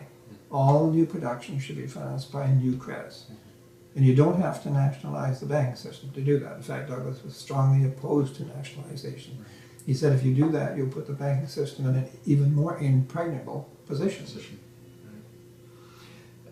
That brings another topic to mind, which we should address, and that is the whole question of usury. Because there are many monetary reformers who recognize that the present system doesn't work very well, but they seem to believe that the core of the problem has to do with the fact that the banks charge interest on loans that they advance. And so we probably should clarify that while it's true that bank charges in whatever form can be onerous if you don't have the purchasing power required to pay them, or exploitative if people are forced into a situation where they have to Borrow, which borrow, we do. which we are, yes.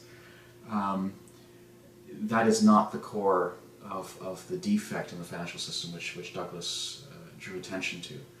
And if we can increase the volume of effective purchasing power, then many, if not all, of the problems associated with bank charges, with interest, would evaporate. That's right, Oliver. That's the way that social credit differs fundamentally from usual monetary reformers who almost invariably look to the reduction or elimination of interest that is on money that is issued. And they're almost invariably driven, as an attempt to deal with that, to restore the creation of all money to the state. Now, if that's not, in effect, nationalization, I ask for clarification on the question, because surely to goodness we don't want all money to be issued from a central source. Right. Because the person who issues money, Controls. they're going to do it according to the policy that they approve. And regardless of how beneficent or such an order might be, I mean, it's a type of power corrupts. Yes. And if you give individuals too much power, it will corrupt them. And governments will be Beyond corrupt. that, I think that certainly there are some people in this world who, for whatever reason, are drawn to the centers of power, Yes. wherever they may be. And so even if we started off with a virtuous set of government bureaucrats who were honest and who had the best intentions, nevertheless, those individuals who want to impose their own policy for their own benefit. If they're the only insurer of money, Right. They will find a way of influencing, taking control of such an I organization. think another way of looking at it is this. Genuine creative activity originates usually within a single mind, right? Within a human being. Creativity resides in the individual. Do we want a situation where the exercise of that creativity, or it's bringing it into being, is controlled by a central source of money? Because that seems to me that it would have a tremendously suppressing effect on creativity. Yeah. Before anyone is allowed to do anything, they have to apply to that central source for a license. It's a I've asked the tremendous question. licensing system. That's right, Bob. And you know, I think Douglas gave an example of the producer of cattle. The word pecuniary comes from pecus, which refers to cattle in Latin. And I think that, say that a producer of cattle, what he would do typically, he would have so many cattle and he would produce a leather disc representing a cow, right? And he would use that in the primitive economy to obtain other goods in the market. And eventually that would come back as a claim on the cow. Now, would we want that producer having to go somewhere to a state institution in order to get those discs, have them approved, and to receive them, so that he could actually, with his own produced wealth, make claims on other wealth in the community? I think that, to me, that argument or that little example seems to bring home the nature of the situation. So we have lots certainly of have a stifling effect on creativity. Yeah. If people have to apply to a bureaucracy before they can get a So license from a to do social anything. credit standpoint, it is the appropriation of the communal credit by the banking system that is the big problem. And the premature cancellation of money through the price system, not the inclusion of interest charges. Right. And in any case, in social credit, consumers would always have sufficient to buy, so there would be no question of interest or usury on the consumption side of the economy. And on the production side of the economy, interest charges would simply be a cost of doing business, and that cost of doing business is recoverable by the business from the consumer, because we're always providing adequate purchasing power. And I mean, and every business has to recover its costs, That banks included. banks included. That's right. So as long as things are balanced and business is getting sufficient income to carry on and provide a service, that's the important thing for everyone. So the monetary reformers are almost obsessed with this idea of interest. It's almost like a religious obsession rather than a rational consideration. And they're missing the nub of the problem.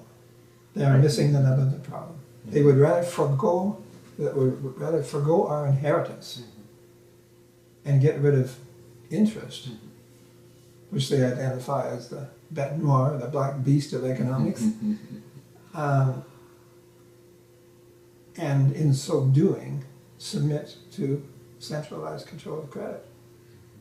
And so social credit is quite opposed to that. And the genius of Douglas was that he devised a means through the dividend and the compensated price to actually solve the problem of distribution without centralizing control in the economy. The whole point is to decentralize the power inherent in credit to the individuals. And in so do it, Society. decentralizing and universalizing the principle of inheritance, so that the benefits of human association, which have accumulated over the ages and end up in us producing conservative goods, for which we don't have enough money under the present system, but which could be distributed under a social credit system. And I Because think that's- money is a marvelous mechanism, and it also lends itself to distribution. Because Well, it's that's right. infinitely divisible. That's right. So the idea of concentrating it in a central source that determines the policy of individuals in society is quite perverse. That's right. So often, so-called monetary reformers simply have no concept of this at all. And so when they are confronted with social credit, having never heard of it before, they seem almost instinctively to shy away from it or to reject it. Because they accept a system that has been devised by financial power for its own benefit. And they do not inquire into the way it operates. No, and for some reason or another, that system has managed to exert or to implant or insinuate an almost hypnotic state in the minds of the public, so that they just seem incapable of constructively questioning or deconstructing that system.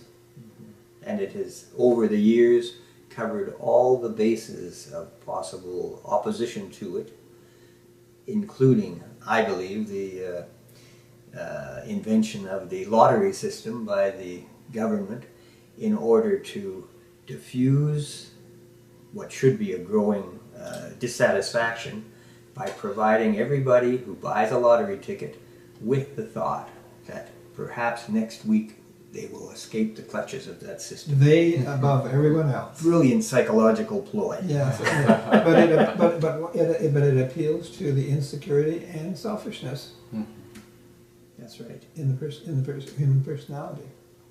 And that insecurity and selfishness is largely due to the fact that we are simply deprived of enough purchasing power to enjoy the benefits of our own capacity to produce. Our own heritage. It should be a natural heritage. And that way they atomize the population so that they're all going their own individual direction instead of focusing on the real source of the problem. And the source of the problem for us, as we mentioned the institution of the Bank of England in 1694. The king at that time, was it King Charles? Anyway, he was in dire. I think he had been become severely financially constrained because of wars and so on. He needed finance, and some Dutch financiers came over to England and offered him a loan of a substantial amount of gold, which he obviously was inclined to accept. However, they did say there is one caveat, and that caveat is that if we lend you this gold, you will charter us as a company, authorizing us or allowing us to create credit to the equivalent of the amount of gold that we've already lent you. And he agreed to that. It was called the Tonnage Act, I think. And of course, what they did was they pulled a coup, because they had lent him that gold that they actually had, and then they got the ability to issue again the same amount again in credit. So they went away laughing. For obvious reasons, it was a fraudulent act. And the problem is that the problem with the banks is they claim the ownership of the credit It's not the fact that, and that's again with these monetary reformers, it's not the fact that they create money out of nothing, as these people say. They don't do it out of nothing. They create it against the real credit of the community. But in any case, the problem is that they say they own that credit that they create against the community as well. That is where the problem is. It's a creation of credit.